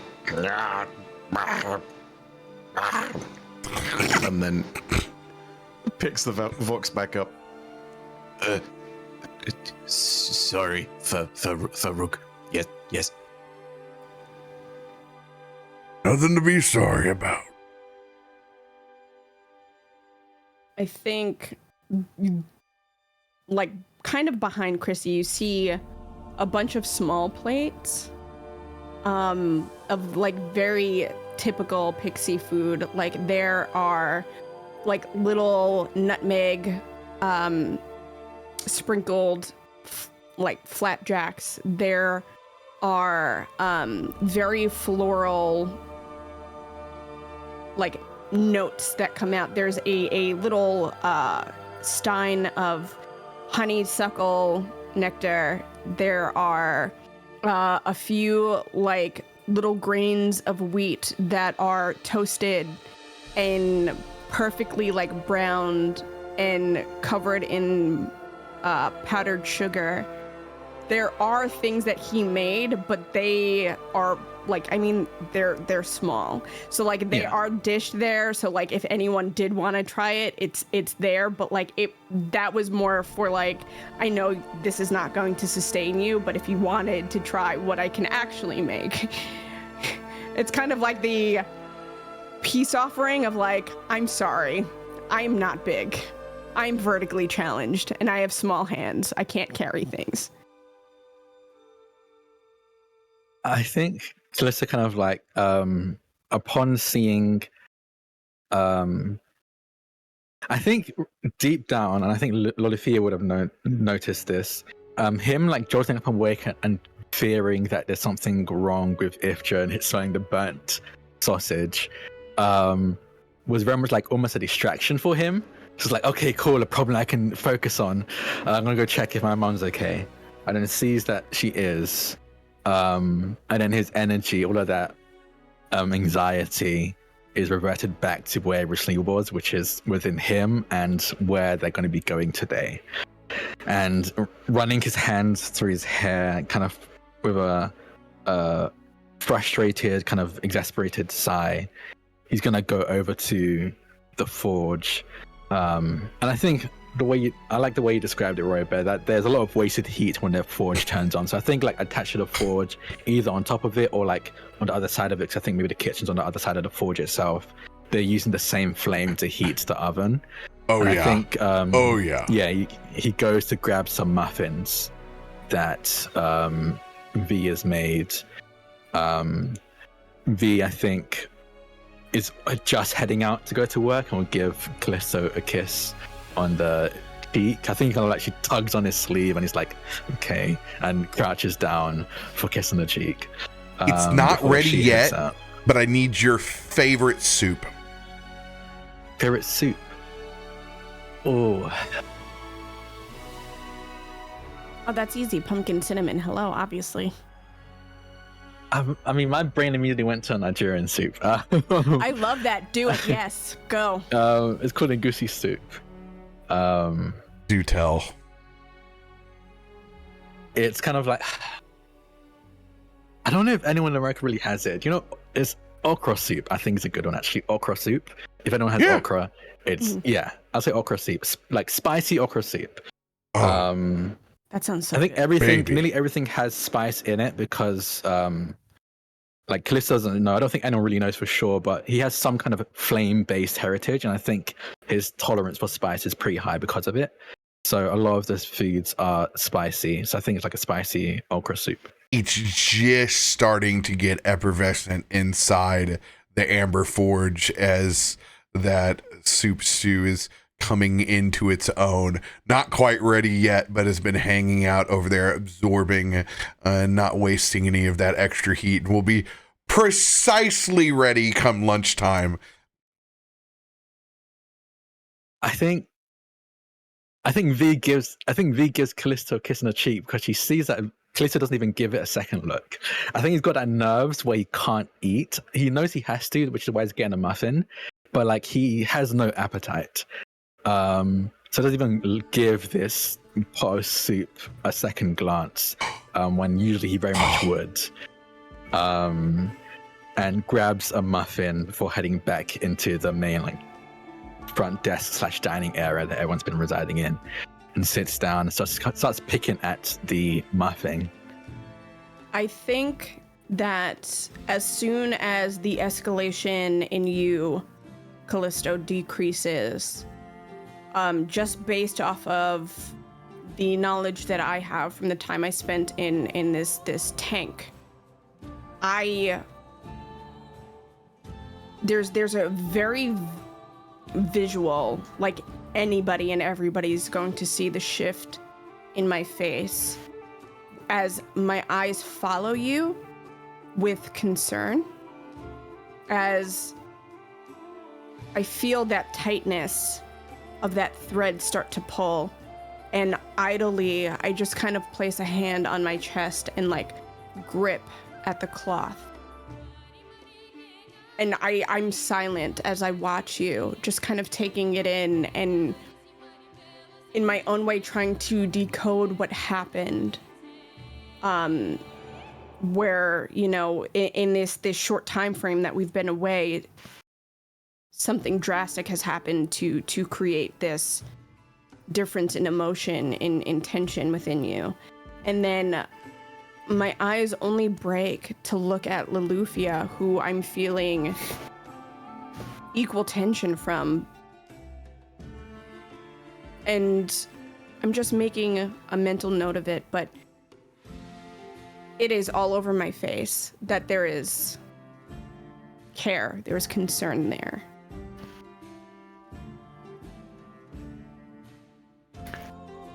So, what awaits us in Upper City? What is our destination? What are we looking out for? Why are we going to Upper City? Oh, that's right. What about the mountain? Rather more pressing concerns involving the health of one of our members is weighing on us presently. Chrissy's eyes shoot instantly to Kallisto. And it kind Callisto's head is down and is just, he hasn't eaten his muffin, he's just been breaking it apart. But kind of hearing that, he does kind of look up a little bit. Yeah. Going to be seeing someone in the Upper City. I assume we're going to a temple for some kind of insight. Can I glean that this has to do with his arm?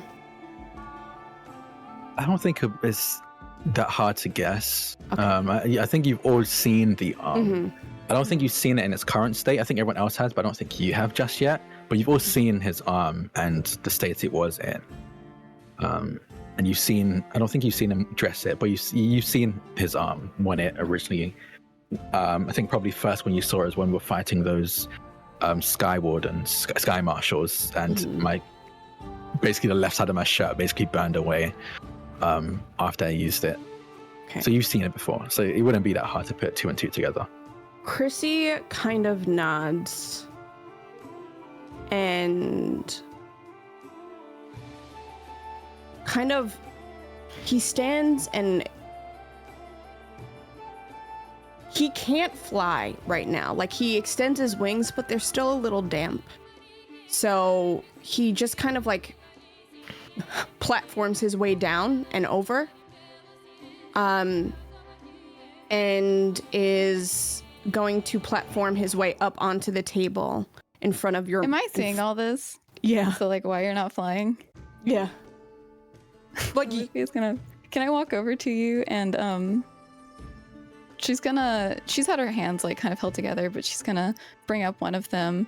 Just, may I? She's wanting to help you air out your wings. Oh, these? And he's like pointing to his wings. Yes, that way you can fly. There's a look of like, what?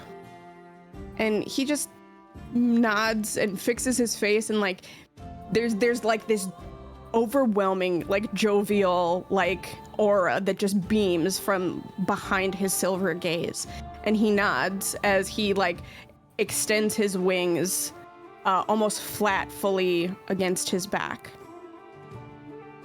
All right.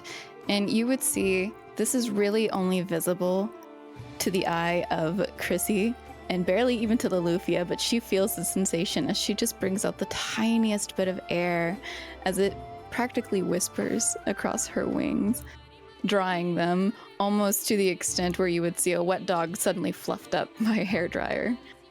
But of course the wings don't fray, but they're just suddenly very perky and awake. And he kind of just like giggles very jovially, very childlike, as he flaps very quickly and shoots up and almost twirls in the air and like turns to look at Loluphia and just like grabs onto her finger with his hands if she allows. She wouldn't know what to do at first, so she would just let it happen. She's like, whoa. Thank you. That means more to me than I can ever express, and I appreciate you. I'm gonna take a look at his arm. Glad you're in tip-top shape. Well, So we can get up to the upper city. Yeah, I haven't been there in a while. Nerve-wracking. And he kind of just like giggles a little bit and like floats back over to land in front of Kallisto and his muffin and looks down at his arm and the fresher bandages. I'm going to roll perception because I want to see what I can see on these things.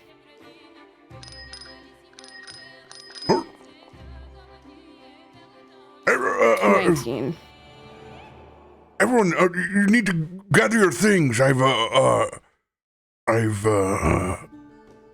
ordered transportation to Upper City today. I figured that no better way to get to the top of the mountain than in style. And we got a perfect day. Please. And you guys can see that there are a handful of young adults in front of these very, very worn alabaster bleached white canvas topped pedicabs that are outside. Lily kind of like pops up and grabs the basket and just like waits, and I look at Kallisto before looking to Farouk and like sticking a finger up as if to say like, give me a moment. Is there anything that I'm noticing about your arm with a 19? Yeah, honestly, that's up to. I think you can't really see his arm because I think it's thoroughly wrapped as it should be. But as far as the wrappings itself, I guess that's up to RoBear. But would he see anything at a 19 perception? Not right now. After the wrap last night, you would have been able to see it last night, but they did a touch-up job before they all departed. So it's got fresh wrap on it, so you can't tell what's behind there right now. Okay, and like there's nothing with the bandages themselves. No, it's fresh, so you can't even see the smoldering that has come through before. Okay, I'm gonna kind of just like cock my head a little bit to the side, and maybe later when I have some time to be by myself, I will see what answers I can divine for you. But if I do that, I want to make sure that it is not in a place that anybody else is in jeopardy. Yes. Let's just do one thing after another. I'm already going to the upper city to a temple. I think I'll tackle that first before potentially speaking with Fates. Well, you don't have to speak with them. I'll speak with them on your behalf if I have your consent. Like I said, after we've dealt with the whole temple part first. Fair enough. One thing at a time. Yeah. Until then, I will be as supportive as possible and not make breakfast anymore. I'm really sorry about that. And he just kind of like, he doesn't want to show off and like do the flipping and the flying. So he does. He just platforms down to a waiting Lily and pops down onto his back. And then as he's on Lily and Lily's making his way for the door, he gently tugs at Myshkin's robe, like playfully. It's good to see you, my friend. You look like you're standing taller. Maybe not. You look a little sad. We'll talk about it. And then he just he doesn't even wait for Myshkin to respond. He just like moves towards the door. Myshkin throws his scarf up over his head, a hood once more, and unnoticed by all but Farouk. Or rather, the other way around. Noticed by none except for Farouk. There is a small wince of pain as it rests atop his head, and he steps out into the sunny day and into one of the cabs.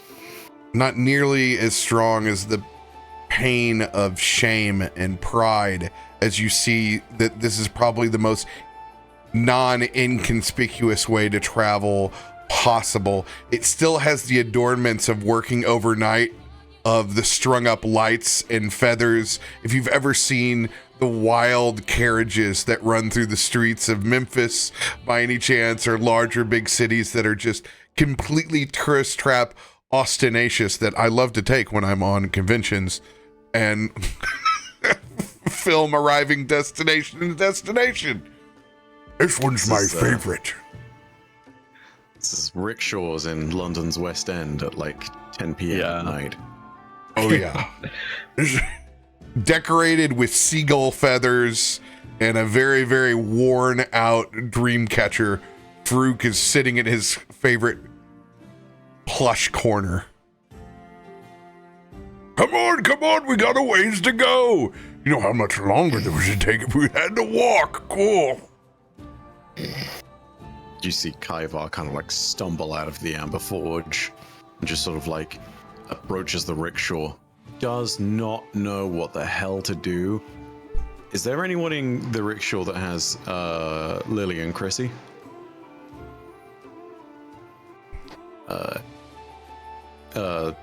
Raven, are Chrissy and Lily alone in a rickshaw?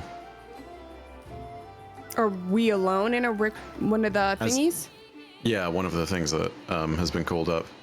If so, seeing that there is more space there, because Lily and you are smaller beans, Ivar is going to awkwardly lever himself into the rickshaw, having to basically fit himself curled up sideways.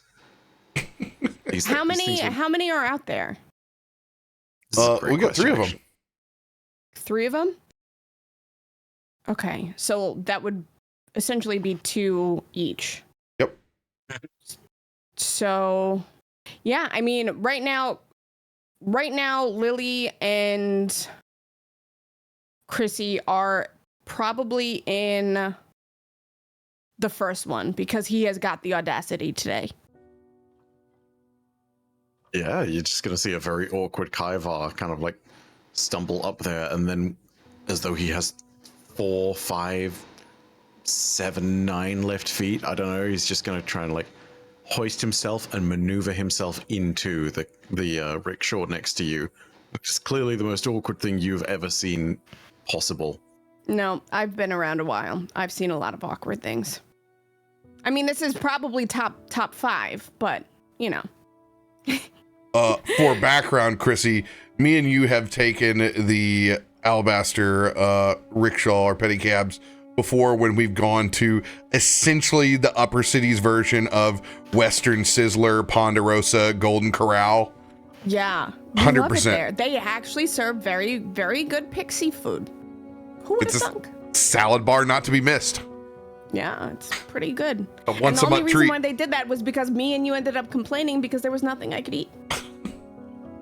Oh, the times. How they've changed. I imagine the couple will be in their own, and I will be with Myshkin. Myshkin. What's been decided? Where we're sitting and who we're sitting with.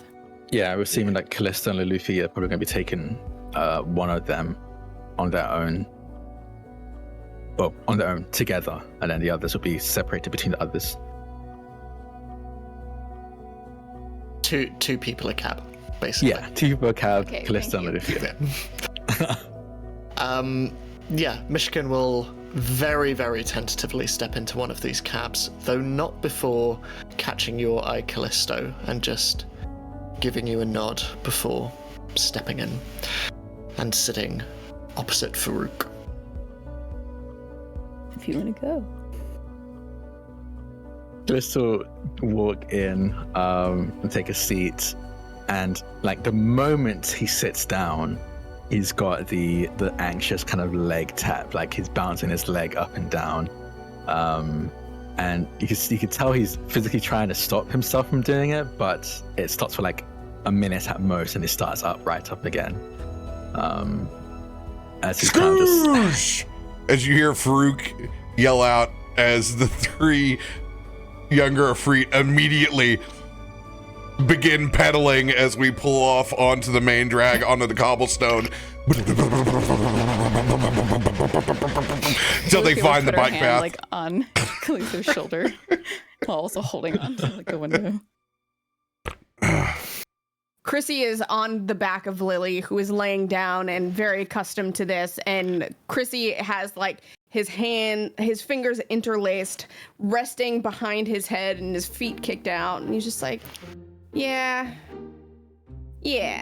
okay, normal. And he looks over to Kaivar. Kaivar is also, as they're going up on the seats, I want you to imagine that someone's thrown an accordion into the tumble dryer. He's trying to speak, and that's what's coming out of the Vox. They really need to get more than a single brick wide bike path here. That's just unfeasible.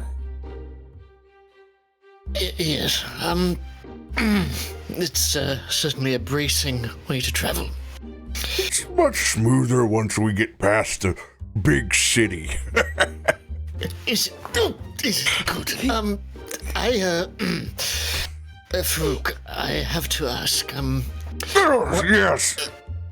what manner of divine individuals are we due to be? No, Big Rock! What Big Rock? Yes, let me rephrase my question somewhat. What manner of divinity and religious ceremony are we due to encounter in upper city? Big tribal fire! Big. How much longer do we have on this path? Yes, large tribal fire. Gonna call to the ancestors and see what if they have any advice. So, individuals like yourself, as opposed to any organized religious entities or bodies. I mean to ask. You're speaking to the religious body. The old body is falling apart in front of me. Please, can we get to a smoother path? Right. Oh, that's much better. Oh. There are temples and churches. God, my spine. Up there. Different religions and what I mean to say is how superstitious are those who live up in the city, the upper echelons. I forgot to get this for you. As I reach under the seat and I get you a bleacher pad. My apologies.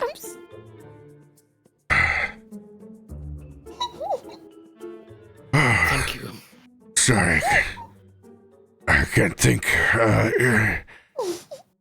Well, there's many, but on the top of the list would be Osiris.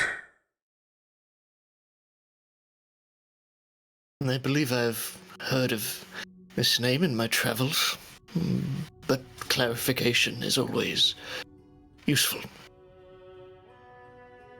He is the Broad-Eyeder, the great sun in the sky. They are known by many names. But this name is what was provided to my people when we got here. The marks the sign of the sun. So we adopted their name.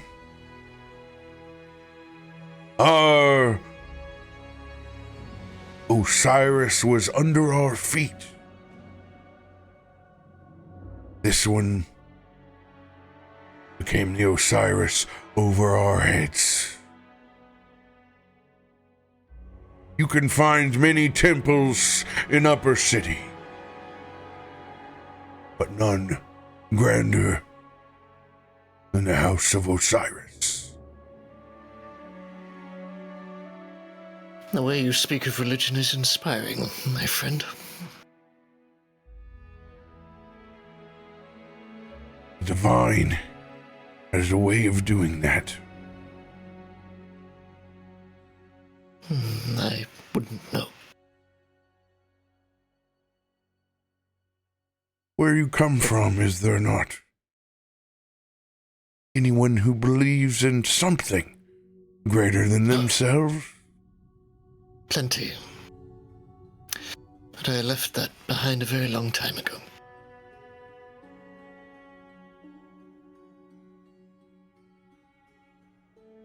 I understand. There are darker things than your fire and your light, Faroük. Indeed. They have not had the light shine on them yet. They would not be nearly as dark as you prognosticate.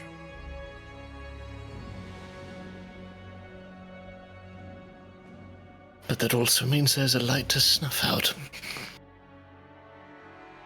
My light is not of a candle's, Myshkin. It burns bright whether the clouds are here or not. You'll find out in Upper City. Yes, Yeah. well, at least the bumpy road is behind us. Indeed. Leaving the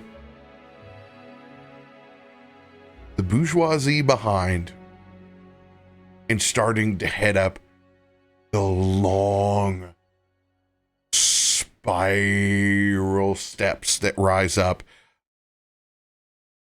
Very Final Fantasy 14 vertical. Very Luma Lumsa. Just constantly going farther north. With no quick way to travel. As slowly but surely the population density begins to spread. It opens up. It's a bit more dusty. With no cloud cover and only blue sky ahead of you, it's almost as if you're looking at the ocean up above you. It has an eerie effect as you get closer to the sun. For once, the sun is bearable. If it wasn't the most immaculate day, you would definitely need to take some consideration of clothing, ointments, or oils. But today is just right. Not even gleaning that extra bit of sweat as you continue farther up. Everything that you see glitters like sand that is a mixture of gold and white. You can see all of these alabaster buildings now appearing that seem to go up vertically, almost like the pinnacle. You can see people out and about going through their daily chores. Folks are hanging up clotheslines, picking vegetables. Children are running in between the corridors as dust kicks up. You can see a handful of them playing footy, kicking the ball across. You can hear fresh chickens and coops being harvested for their eggs. It is a vibrant culture as you look through, and you mainly begin to see Orcish Ifrit, human Ifrit, tieflings. At one point in time, you pass a structure that is of dwarven style. And it stands out from the rest of them because it is this very dark iron building. And you can see it is a massive dark iron dwarf forge that sits atop here, absorbing as much heat as it possibly can. And you can see the obsidian skin of the dwarves that work there as the black soot puffs out, and you can see several of them standing outside getting some fresh air as it gets closer to lunchtime. You can hear bells ringing from small classrooms as folks begin to gather in large one-room open schoolhouses that look very mission style. Continuing to spiral all the way to the top to where there is a great dome and buildings that seem to be geometrically placed in just all the right areas surrounding this great alabaster dome. It's as if you cut Epcot's dome in half and made it more rudimentary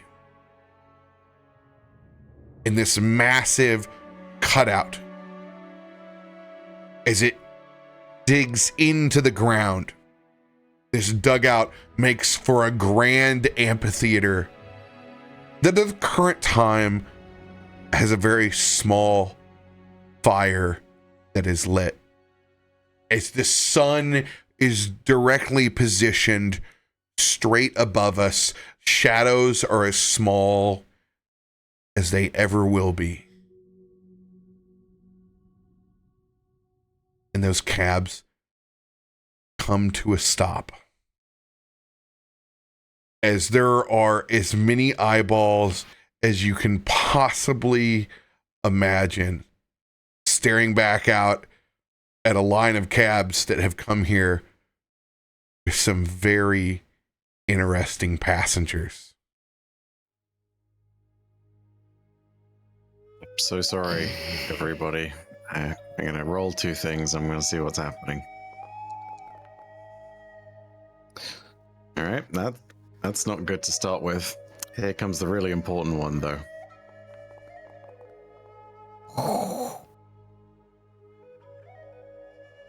After the bad sausage, I say bad, it's not bad, it's just burnt, and Kaivar is a measly insect. And the bumpy cab ride. Unfortunately, Kaivar does not know of anything in city cultures that would equate to like a drain ditch or something along those lines. He's gonna get out of the cab, and very groggily, he's gonna just throw up on the side of it. Handful of the children go, ew. One of them comes running up with a stick and pokes it.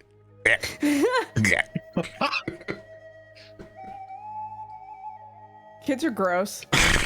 Kids are gross, but man, that's so good. Whoa. Looks up at you with his small little Ifrit horns, large pinkish eyes as he looks up at you, Kaivar. Quite unintentionally, looking at this this kid who's just run up and poked his vomit, Kaivar is a little taken aback by things, doesn't really know how to react at first, so just falls back on the thing that has mostly gotten him out of trouble. Sorry. It's like little antennae just droop a little bit, and he just wanders back in the direction of Farouk. Chrissy is not far behind as he kind of just flitters out and just looks at the child, who I don't want to say he knows, but he's probably seen before, having been up here with Farouk frequently enough. And he just kind of waves at him off and says, "Don't you have other piles of puke to poke at?"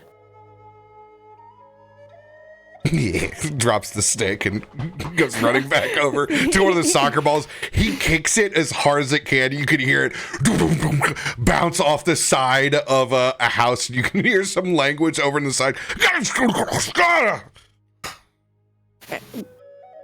There is just a cackle from Chrissy as he looks over towards poor Kaivar and like holds out this very small vial that he takes off his hip of honeydew nectar, and he hands it to him and says, "It's not much. It'll help settle the stomach at least a little bit." Yeah, Kaivar intrinsically trusts you. Doesn't even take a second thought. Just accepts it in one of his small hands and just goes ahead. Starts to uncork it. Thank you, Chrissy. It's all right. It's been. If you haven't traveled that, it's hard on anybody. Like the big folks, they complain about their backs hurting all the time. Me, whatever, you know. But that'll help settle things, and it tastes good. You'll notice that when you do take it, it is cloyingly sweet. But it's soothing. Like there's a warmth that builds that just, it's comforting. As Kaivar sort of like takes it, shakes it all off of him, and just sort of like focuses up, you can see that a tiny bit of the vomit has unfortunately gotten on the book, but it also shakes the vomit off. Like the pages and everything give like a tiny little rustle, and then it sort of returns to being motionless as it sort of dispels a bunch of that nastiness. Almost like it's manually cast prestidigitation. This is the tiniest and almost most discreet version of a dog shaking water off of itself that you could imagine. The book just settles back down again. Chrissy actually does cast prestidigitation on the ground. So that way, when he flutters down, he's not standing in the remnants of breakfast. And he just kind of like gently pats Kaivar's leg and then looks towards the other cabs to see where everybody is, how everybody is doing, and has, oddly enough, more than enough like honeydew nectar as needed for anyone who feels like they just need something to settle themselves. Yeah, Kallisto walks out with kind of head down, almost trying to avoid really any real eye contact with anyone around, especially with how conspicuous the cabs are.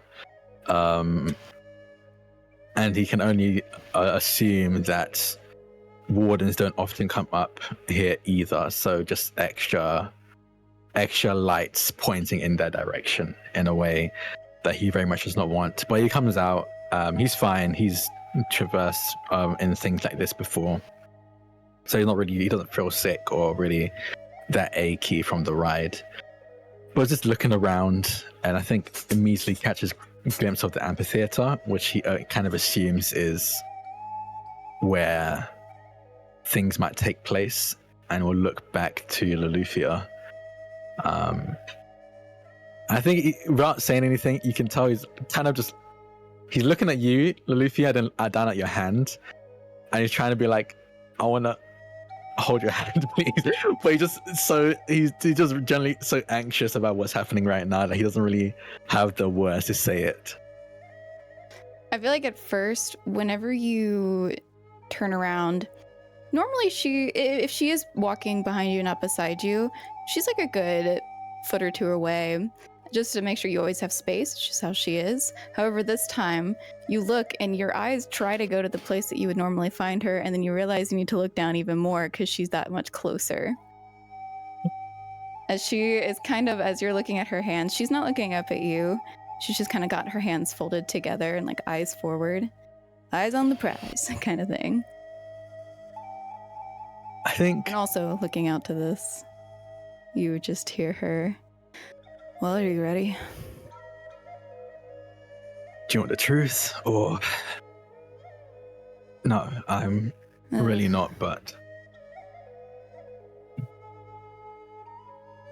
We have to.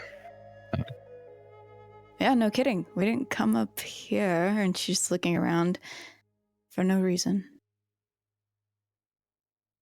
Yeah. Takes a deep breath. Hearing that, she would look up at you.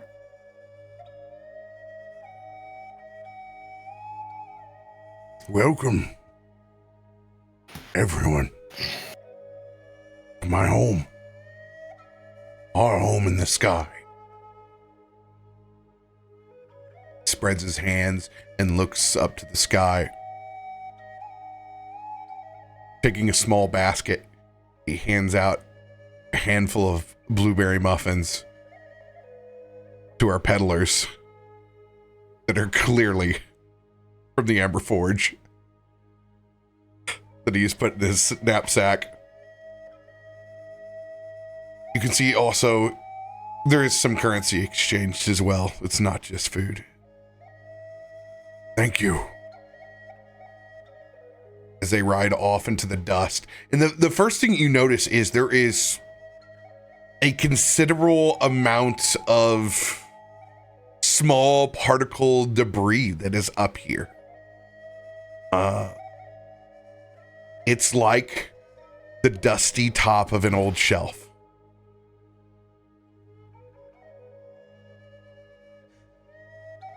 And you can see that often when the people walk, they'll even take advantage of it and kind of like slide the last half couple of feet as they normally walk, and then like a small child would, they've really just come to encompass it. And as a dancing people, you can see there are crazy patterns in the ground that's all around you, as there seems to be not a lot of wasted motion that's up here.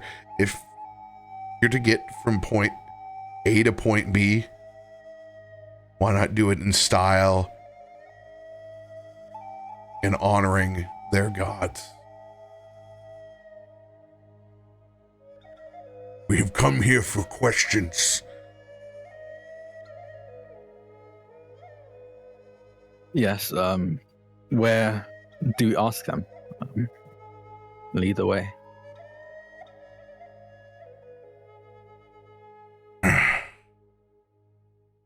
First, we must prepare ourselves for such an evening. As Faroük claps his hands, and you hear that auditorium that's in front, about 500 people stand up in unison, and they become filing out with large pieces of plywood and what look like rudimentary cinder blocks as they begin lighting out these massive banquet tables. As you can see, heads of households pulling out inconceivable amounts of food. As it begins to fill this entire table, there are soups, there are stews, there's the smell of fresh street corn and roasted chicken thighs on spigots, the drippings of fat over Yukon Gold potatoes, savory bits that fade in to fresh ripened fruit, perfect watermelon, cantaloupe, and honeydew melon. Fresh cut and fried plantains. The smell of a horchata style like beverage of cinnamon and cream.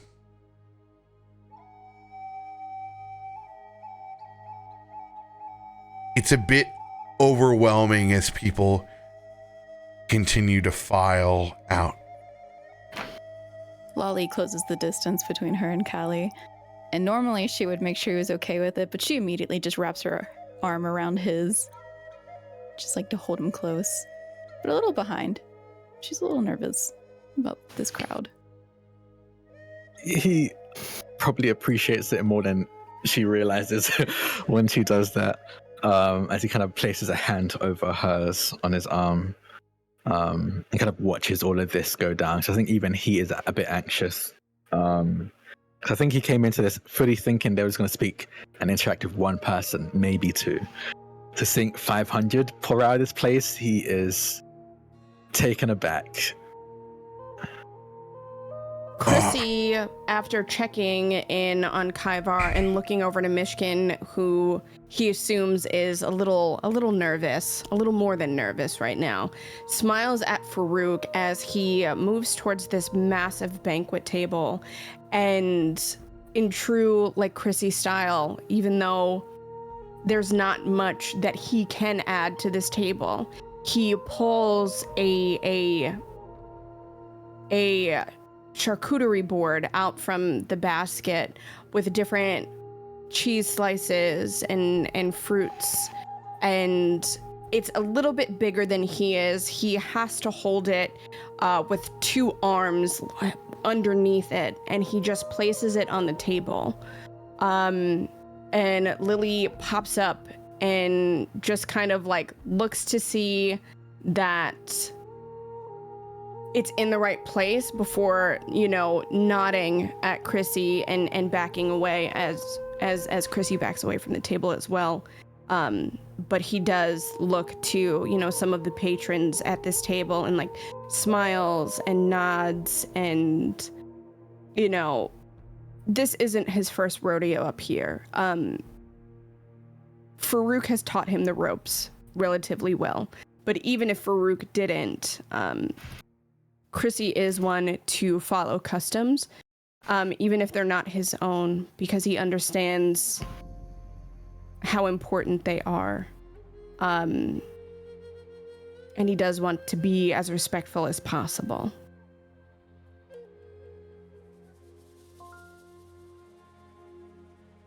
I am sorry if this is a surprise. I couldn't stop all of this if I wanted to. This is simply how we host guests here.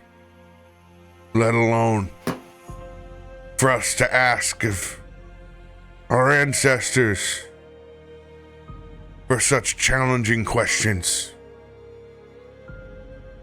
They mandate that we honor our lives. So we shall feast today. Enjoy each other's company under a perfect day. And tonight, we will dance until sundown. And we will ask our ancestors to aid us with our problems.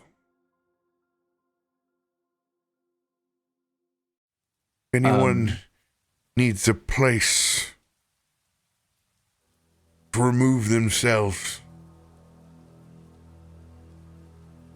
my home is here. As he points directly across from the great amphitheater.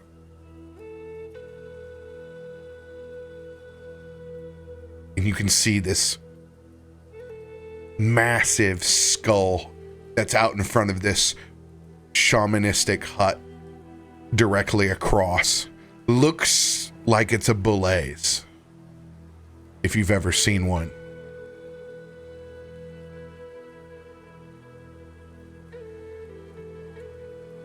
Please, follow me. Yeah. The first thing that hits as he pulls back the crimson red tapestry of where the door and entrance is, you are hit with this cold mist as the temperature drops drastically. As when you walk in, there are not one but 4 elementals that are pulsing inside of his domicile, just trying to set the creature comforts to something that the rest of the party would be used to. A little Ifrit air conditioning. As he takes you through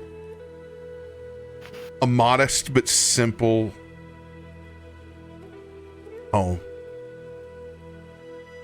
you do notice the 10 pictures of elders as you walk through the main. Several guest rooms where comfortable style cots and some hanging hammocks and provisions are. Enough for everyone to be comfortable in their own space.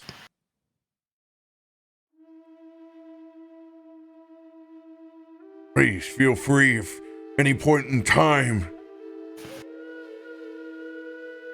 the sun can be overbearing for those who are not conditioned. While it does give, it also tests.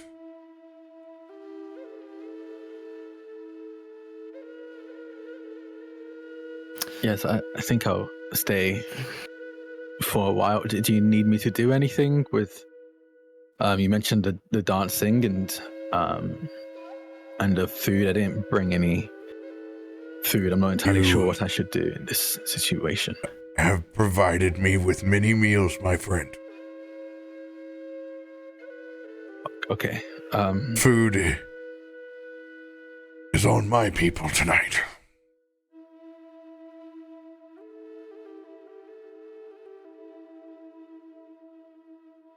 Can I roll Chrissy- perception to? Ooh. Yeah, go ahead, Raven. My apologies. No, you're fine.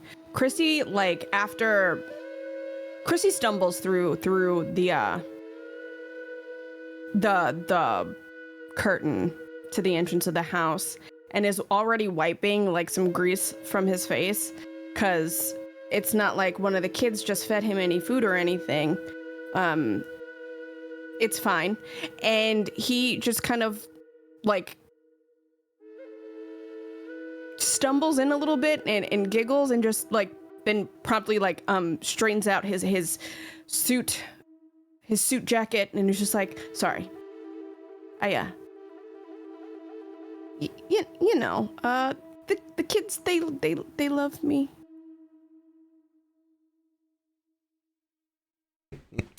That they do. Throughout all of this, Myshkin has just been observing the people who lay out a banquet feast for an army, observing Farouk's surroundings, observing Chrissy, observing Loluphia, observing seems to be quite an ill Kaivar, but specifically keeping an eye on Kallisto. But he hangs back. He hangs back and keeps close to the walls, his back never open.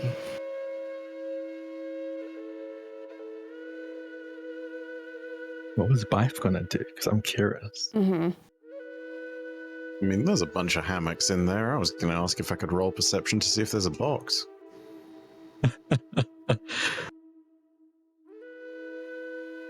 Yes. Do There it, are. see what happens.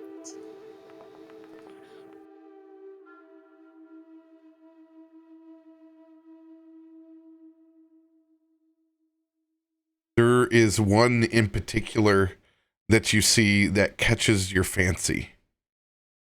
And it's a double door style cabinet. If you open it up, it's very cold on the inside.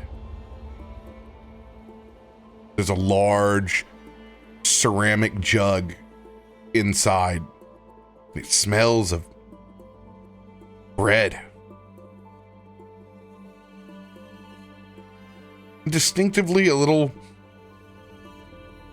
funk. Hoppy? A little bit of hoppy smell, you know, something like that. If you've ever smelled one before. I don't think Kaivar has. He's gonna pick it up, take a sniff. Very pungent sniff. Kaivar's just gonna place it outside to the side of the cabinet. Just sort of take a look around, just take a look inside, be like, yeah, this works. Then it goes back outside the thing, close the cabinet doors, rejoin the others. Leave the beer outside. What, No Chrissy's gonna clue watch what this and this- be like, so Kaivar, you're gonna want to put that back in there. Oh, he's trying to get the party started already. As Farouk Are will we- go in and take the jug. You're bringing that? That's a lot. I mean, for me, not Look for at- you, for me. Of course. As he grabs your favorite cup in the house. Yes. What does your favorite cup look like? It is. It's not what you think it is. It is a very roughly crafted ceramic cup that looks like it was created with, like, by a child. and it is very, very, very small.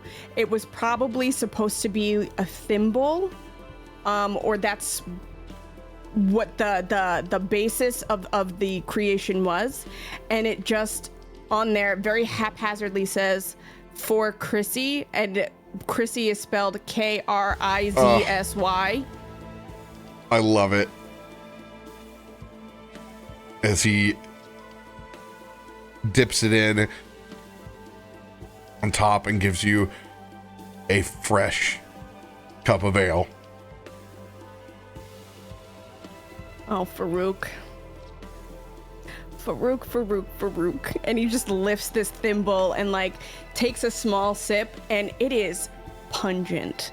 And like you just see Chrissy's entire body shiver from tip to toe to tip to wing, and his little pointed ears and like the hair that is so well manicured on his head stands on edge for a second before his entire body calms down. He goes, whoa, and he leaves promptly, and like there is a pep in his step, and he's swinging his arms, and he's just, starting to hum and sing and dance his way out the door, and he just slides past the curtain back outside.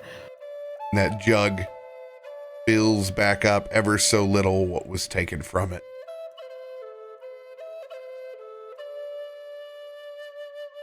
Robert, can I ask you to roll a d20 privately? With whatever the d20 rolls, could you decide whether Kaivar, metabolically speaking, can get drunk or not? The reason I say privately, I don't want to know. I want this to be uninfluenced as the RP happens.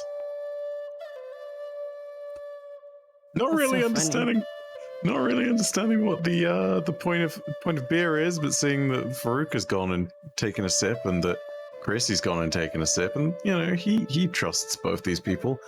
Kaivar is going to go over, grab a cup, and he is going to drink it like it's water. So I'm going to show you, I accidentally rolled a D12 at first. So I went ahead and I rolled the second. All right. Do I need to roll anything to see if I'm in trouble? No, you don't. Because Cool. you have feelings that wash over for you that is unlike anything you have ever experienced with this Nat 1. Yes! Oh my god! Oh my god. Oh my god, he's super drunk. Is a moment of pure bliss that turns to fever dream. As there is music, there is food, there is your first alcoholic beverage experience on a perfect day. I've probably only had 6 of these days in my real life. It's the perfect winery day or beer hall day. And even though it's a Nat 1 for you, you just get swept up on all of it. Everything tastes better. The street corn by the second beverage, immaculate. The first time that you've ever had a corn husk tamale, amazing. Real avocados, delicious. You soak up this feast for all that it is. But you are going to be a very tired, very full boy when all of this is done. Looks over to Farouk, and unfortunately, in the stupor, has knocked one of the dials rather on the Vox a little bit too much. Just looks at you. I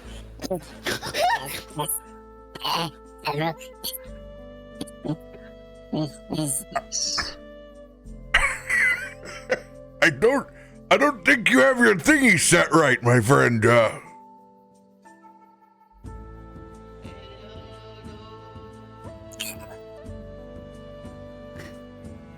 I can't hear you anymore. Ivar is completely unresponsive. Like, if he could just have this placid, happy smile on his face, he would. But it's very much like, you know, he's just very, very calmed and chilled out right now. Somebody Doesn't get really this! know or care. Man, another piece of street corn, please! Extra Parmesan! As the elote like- comes on multiple sticks.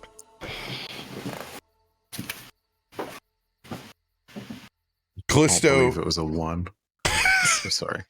That's perfect! Literally perfect. I am probably noticing that you and Lolly have been absent for a lot of the feast. Yeah. I haven't. Kallisto and Loluphia haven't left the Farouk's abode at all. Yeah, I think it just kind of that, and I think you would have noticed that when you originally had like brought us in and showed us around, that it didn't seem to be on purpose. It didn't seem to be like a conscious decision, but he went straight to the seats that would place him furthest away from the amphitheater. And obviously with Loluphia sticking close by him, so does she. And when you notice that they're not around, and if you do look for them, they're in Farouk's home in the same seat. Just, I think, silently busying themselves. They're both very uncomfortable right now, I think, is the best way to put it. Loluphia is not too much of a surprise. I think from the times we've passed each other and the time we've been together, you know that Loluphia just isn't a fan of crowds, especially crowds of strangers. It is a But clash of cultures. Yeah. 100%. But Kallisto has always been, regardless of whether you knew him before or now, has always been almost the face of the couple.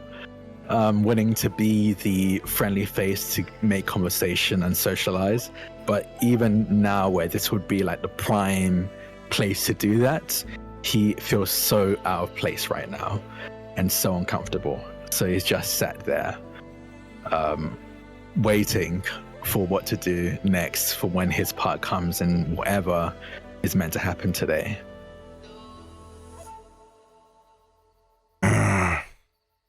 Looking back and seeing the lights on back at his domicile, I will go and prepare a couple of plates and bring those back.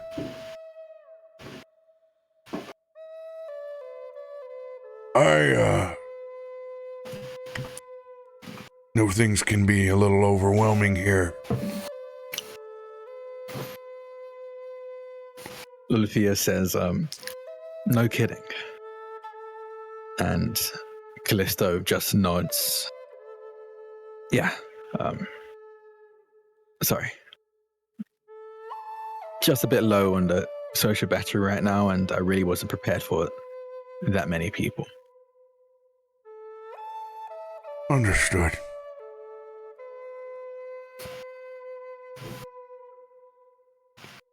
We'll call for you when it gets dark. And you can see an understanding, but a equally disappointed Farouk as he leaves. The two meals set on the table. Thank you for the food, by the way. It looks good. You're welcome. As he's also brought in a pitcher of some kind of non-alcoholic concoction. It kind of it's like a lemonade with a little bit of mint.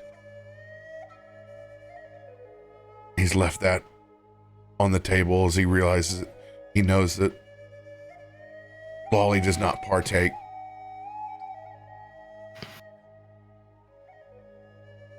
We'll see you at sundown. Yeah. Thank you.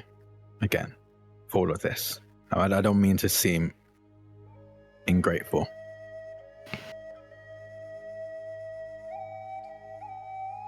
He just kind of takes a big breath and nods his head. Myshkin, where are you in all of this? So, it's not yet sundown, you said. No, it's not, but it is the golden hour. Okay. As the sun lowers in the sky and as the light becomes more orange and shadows stretch longer and longer through the streets, Myshkin is going to keep his scarf up, hooded over his furry features, moving round the side of this feast, this celebration, as fires dance and cause shadows to flicker against the walls. And he's going to observe and circle. And looking out into the streets and the rest of the district, is it fair to say that with the amount of people congregated here, the rest of the district seems quieter? Oh, yeah, 100%. Okay. Yeah, it's In like that Super case- Bowl. Everybody's all in one place. In that case, Myshkin is going to explore, walking through quiet streets, moving as unseen as he can, on his own. Roll that stealth. I'm actually going to roll a perception too. Mhm.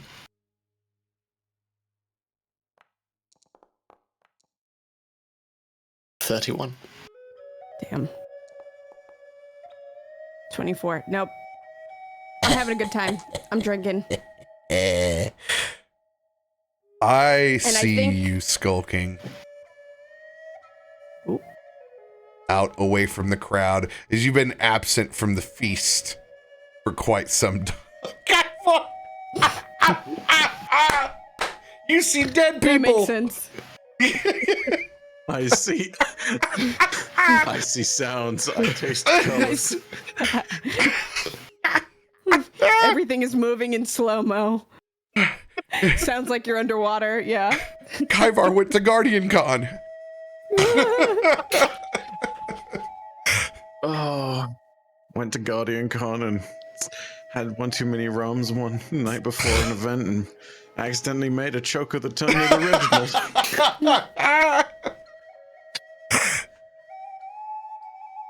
I'm so sorry for derailing that. It's perfect.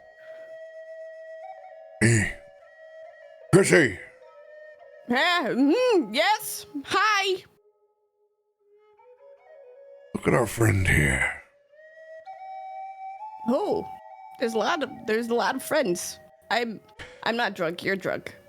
I point to the shadow on the wall that is distinctly of a crouching Myshkin as he disappears against it, wandering through the streets. You see Chrissy just kind of narrow his eyes and like a father puts his balled fists on his hips and just like leans his neck out just a little bit, like little sneaky devil, and just like flutters towards the shadow, not assuming that Farouk is moving as well. And then as Farouk would move past Chrissy just grabs onto his leg and like rides his leg like a swinging ship. I'm gonna roll stealth at disadvantage. So I'll let you make one roll, and I'll make one roll for stealth. Okay. Where's okay? Oh, 17. Oh! That one was there. Oh my god. Just enough. Sneaky Wait, your stealth sneaky. is real slow, real low. Why is your stealth so low? God. Who, mine? Yeah. Because I'm a flamboyant +2? sprite. Oh my And god. I am untrained okay. in stealth. I am literally the charismatic one of the bunch. I want people to look at me.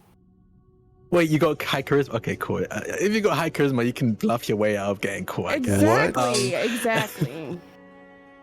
You, Chrissy and Farouk, observe from tailing you.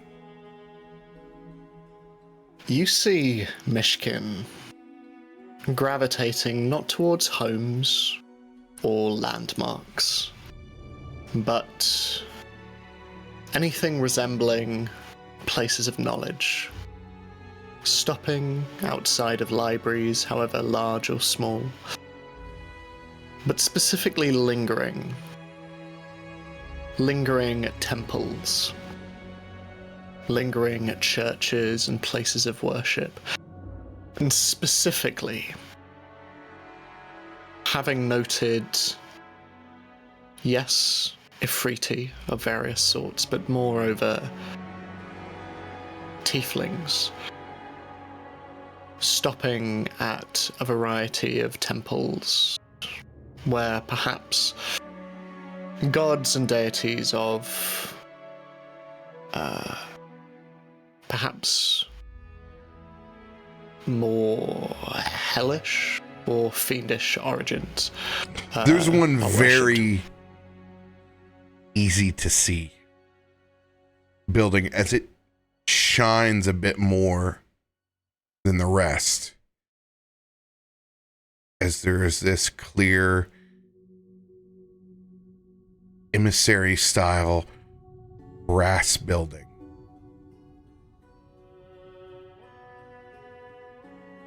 I would assume at this point, like Farouk has moved me from his leg to his shoulder because hanging from a leg is weird. But Chrissy will do it. No shame. And so Chrissy just kind of leans in and says, okay, all right, hear me out. There's a couple lines of thought that I'm having right now. One,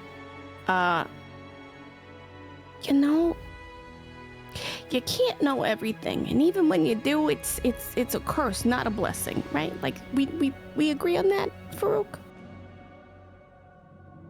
Of course. It's just not good for you. It's stressful. You got the weight of the universe on your shoulders, and you know that he's speaking from experience. It's just it's a messy business. But I'm assuming that we do notice that you are lingering more on like the demonic entity type things. Definitely near places of worship, yes, but I am lingering a little more at this point. But the demonic stuff, there's a connection there, you know? I'm not judging. I think Myshkin is a very nice cat man. I think he'll be sorely disappointed what he finds past that front door, as do most. Yeah. It is not an embassy for the Nine Hells. It's a sanctuary for those who got out. It's a good place to be. Maybe, just maybe, he needs that. Chrissy kind of tilts his head to the side as he watches Myshkin. He just, I don't know everything, but he's dealt with a lot of hurt. Maybe if he does look in there, it'll bring him some kind of healing. Maybe. Myshkin door swings open. And there's a tiefling standing back behind it with spectacles, a large white beard, a plume of white hair tucked in between two large horns, and simple robes. Excuse me. I'm sorry to interrupt. I thought perhaps with the festivities there would be no one around. No one around. There's always work to be done. I've not seen you through these parts. I don't know you from any correspondence, would I? As he pulls his spectacles up and he pulls a long notebook out. No, he would not. This is my first time visiting. I've only been in Stormforge a little under a month. Are you sure? Yes, quite sure. As he stares down at a long list. Meatball 13. Dr. Dreads. Hound Dog. Captain Indominus 78. Viper. You don't look much like the Viper type. These gamer tags? Myshkin looks at this strange individual and is merely sightseeing, looking at places of worship. Is all. Last question. Are you Wasp Wonder? I am not, no. Although, who do I have the pleasure of talking with?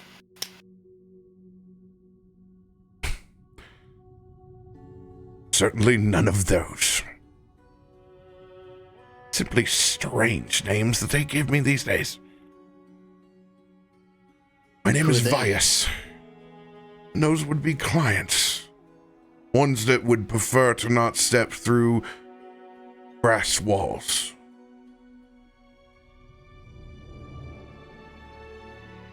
Why is that? I believe if you can call them that, former employers have quite the name for themselves. You once resided in the non-material plane. I was a compensated employee for over 75 years. A compensated employee with no choice. I imagine in that case you saw a lot. Indeed. I am an artificer, mechanist. But unlike those one-sided, obtuse who built this city, I don't forsake my options. As you kind of peer up over at his station, there are all sorts of devices infused with spell scrolls and runes and odd bits of ore that you have never seen. It's a mixture of magic and science inside this building.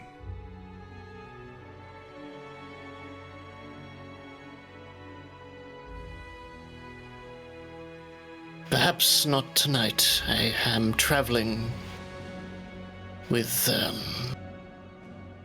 colleagues, but perhaps while I'm staying in Upper City I might be permitted to hear stories and overlook any writings you might have. I'd be interested. Matter of fact, I have an appointment tonight. I don't know exactly how confidential it is, but I've been instructed to look at a particular ailment of rather interest. Is that right? Indeed. Who is it who requested this appointment, if I might ask? Well, if you're not Wasp Wonder, then I'm probably not going to know. I am not. Well, Things are done on a rather discreet manner until my sciences are applied. No one wants to be associated unless it's a ravishing success. That's not always the case. no. No, it is not. Well, Vyas, your building is beautiful, and I shall be on my way. It's a reminder, you know. Of what? That there's beauty in Bedlam.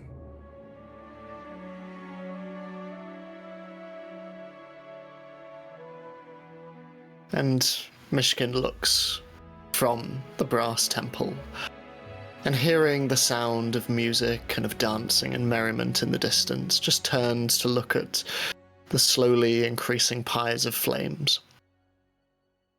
Yes, I suppose there is. Good night. Good evening, my friend. This will begin polishing a small obelisk before Vyas wraps back into the brass temple. He's run into Vyas. Is that not good? Is that good? Not good? I don't know. How did he know? I don't listen, you know, he's been around for a while. I don't know. Well, I made sure to contact Vyas to take a good look after we speak to the ancestors to see if there's anything that he can do. If there's something that science down below can't get right, Vyas is the one up above. Then you did the right thing. You did the right thing, Farouk. Because not everything has a scientific explanation. We both know that. I know, I just don't know how Myshkin knew. I don't know. Myshkin is very cunning. He went straight for that house. He had to. No matter. Hey, Myshkin's on our side. It's okay. Just from the overall feeling I get, because I don't know really what's been going on, right? But I don't know. I think Myshkin's trying to help. And also figure out his own path.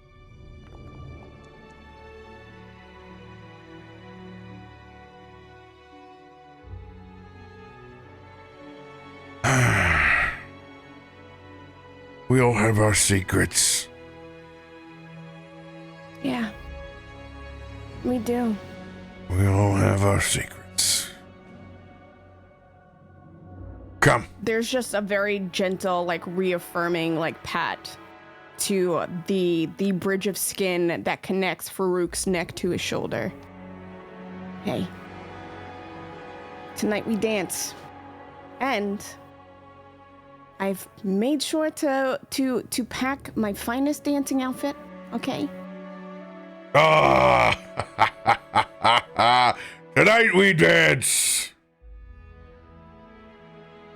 Tonight we dance, and we find answers, or we fail. And when we fail, we'll just find the next place.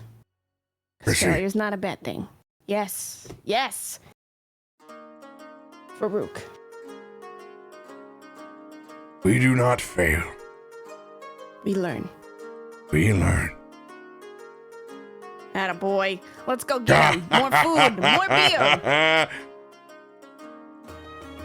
As they slide over arm in arm to catch up on Kaivar, who's very much catching a strong vibe from the collective musicians and the dancing at the center atrium.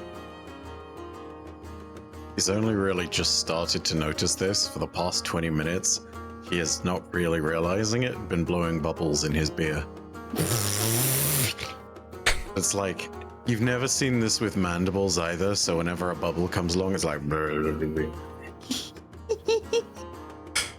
Chrissy, roll a performance at advantage. Perfect. Okay. Hold on. Where Oh, are we? hell yeah.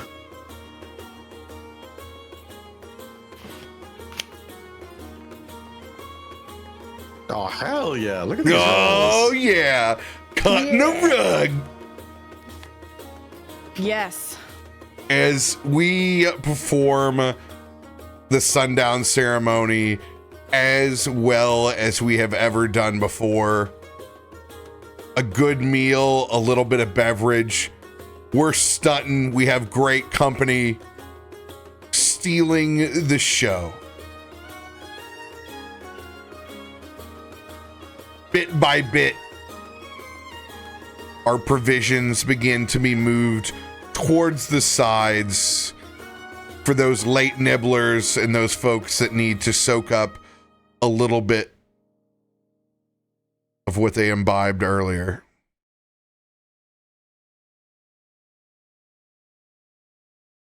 Now there's a stark silence as sundown hits. And piece by piece, individuals begin lining up, tossing their torches out onto the ceremonial fire. As what is once small grows in pallet size.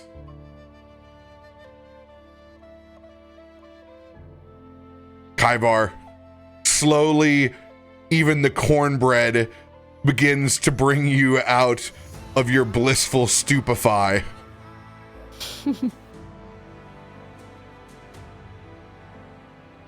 Making my slow, long walk back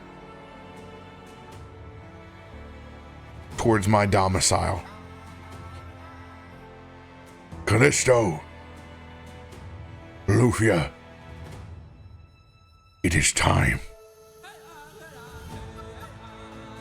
You'll see that both plates have been emptied. We've both eaten and drank some of the lemonade as well. And there were definitely hushed whispers between Kallisto and Loluphia that you just walk into, and they abruptly stop, not to hide whatever they were talking about, but almost like the thing that we've been nervous about has started. Let's try and get this over with. And Kallisto looks up, leg kind of still bouncing where he sat with the nerves. He goes, okay, okay. And we'll stand up. I think Loluphia will stand up with him. I think her arm wrapped around his, almost like they haven't left each other's touch this entire time, and they will walk out and follow Farouk. Making your procession towards the tribal fire. With Kaivar and Myshkin on the wings, you guys stare out with that cinder gaze. And that is where we will pick up next week. Ooh. God, I want to go forever. I love you guys. Oh, it's so hard to cut things off. So hard. Yeah, that was a good Yes. point. That was a good point to do it. No. Cut.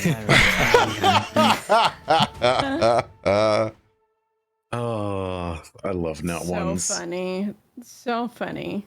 Oh, we said we'd get to a scene of drinking, and boy, oh boy, did we get to it. Yeah. Also, I'm so sorry if I'm so sorry if by the end of the thing I was slowly starting to sort of nod in my own chair.